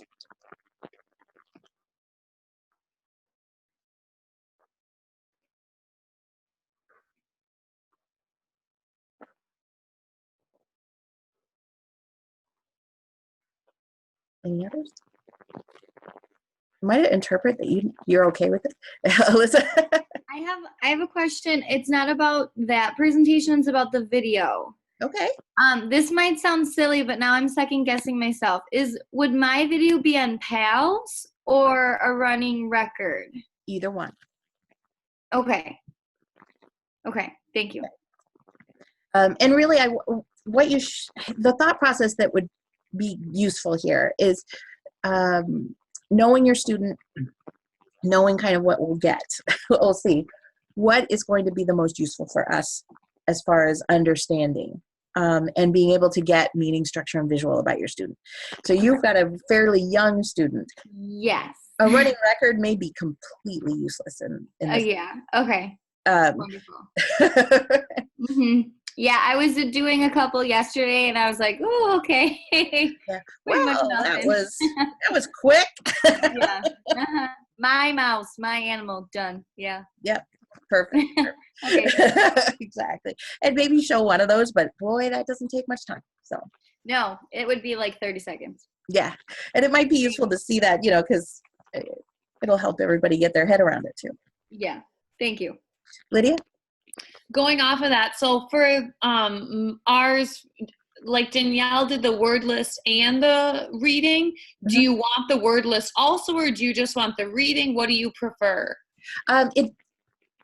It doesn't matter to me. I really am depending on you guys to choose something that is going to give us as good an understanding of your student as we can get in, this short little passage time. So if the word list isn't really going to give us insight, you can leave that off.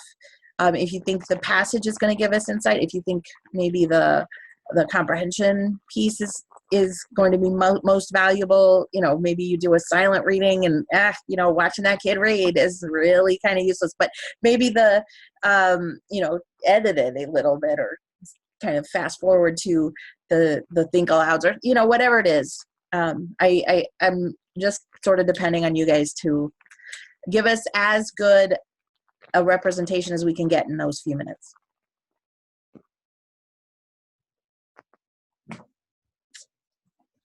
Alrighty.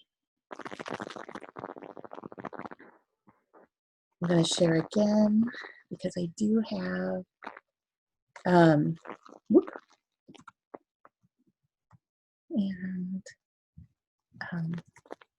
because now I need to go back to, I would like to talk about your homework really quickly. Of course, you have to do that. And you have one article to read. It's one of my all-time favorites it's about fluency. So we've had some fluency touched on here and there, but this article is really going to hit it hard. So Reed and Allington is one of those researchers, along with Goodman and Marie Clay, that you just can't do without. He never minces words. He's a straightforward kind of guy. Before reading, I want you to think about what you think fluency kind of looks like, feels like. What is it to be a fluent reader? And then go ahead and read. And then afterwards, go ahead and define it, with his help, in your own words, with an example. If you could, just jot that down and bring it. Again, we may not have time to get to it, but when we catch up, it'll be important to have.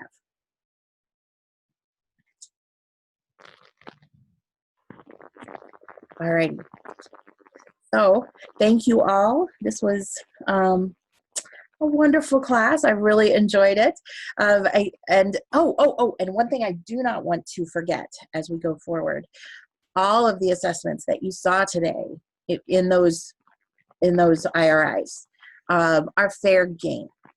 So if you aren't doing a listening comprehension and you saw that listening comprehension and said, oh yes, I want that, you can either buy the BRI or maybe contact Ash or Lydia. You guys were the ones that presented, right?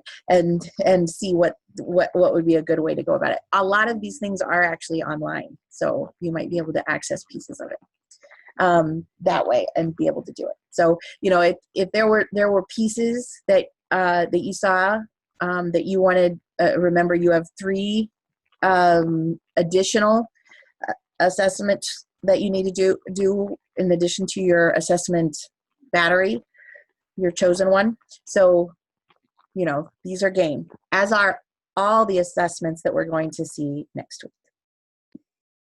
Yes, Alyssa. Yeah, I know last week we talked about, I think it was last week, might have been 2 weeks ago, about posting those PowerPoints. Did we ever figure out how to do that? Yes, posting the PowerPoints for the IRIs. Yeah. Okay, yeah, they are, and I forgot how to do them today, so I it's well taken. If you go it was last week, I think, because I have it in last week's stuff here. In class 4, the assessment battery IRI presentation, if you click on that, people have posted them. So that's where you'd look for them. And we'll do the same thing, I think, with the tool presentations, so that people can use those and reference those if they want to borrow those tools in their projects. So I'll add that right now.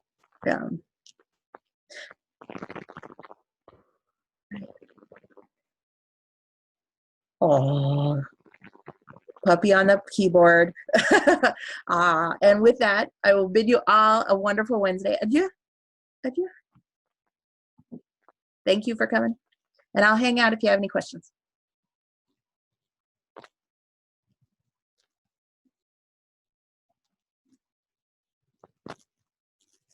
Nice to end on a puppy note.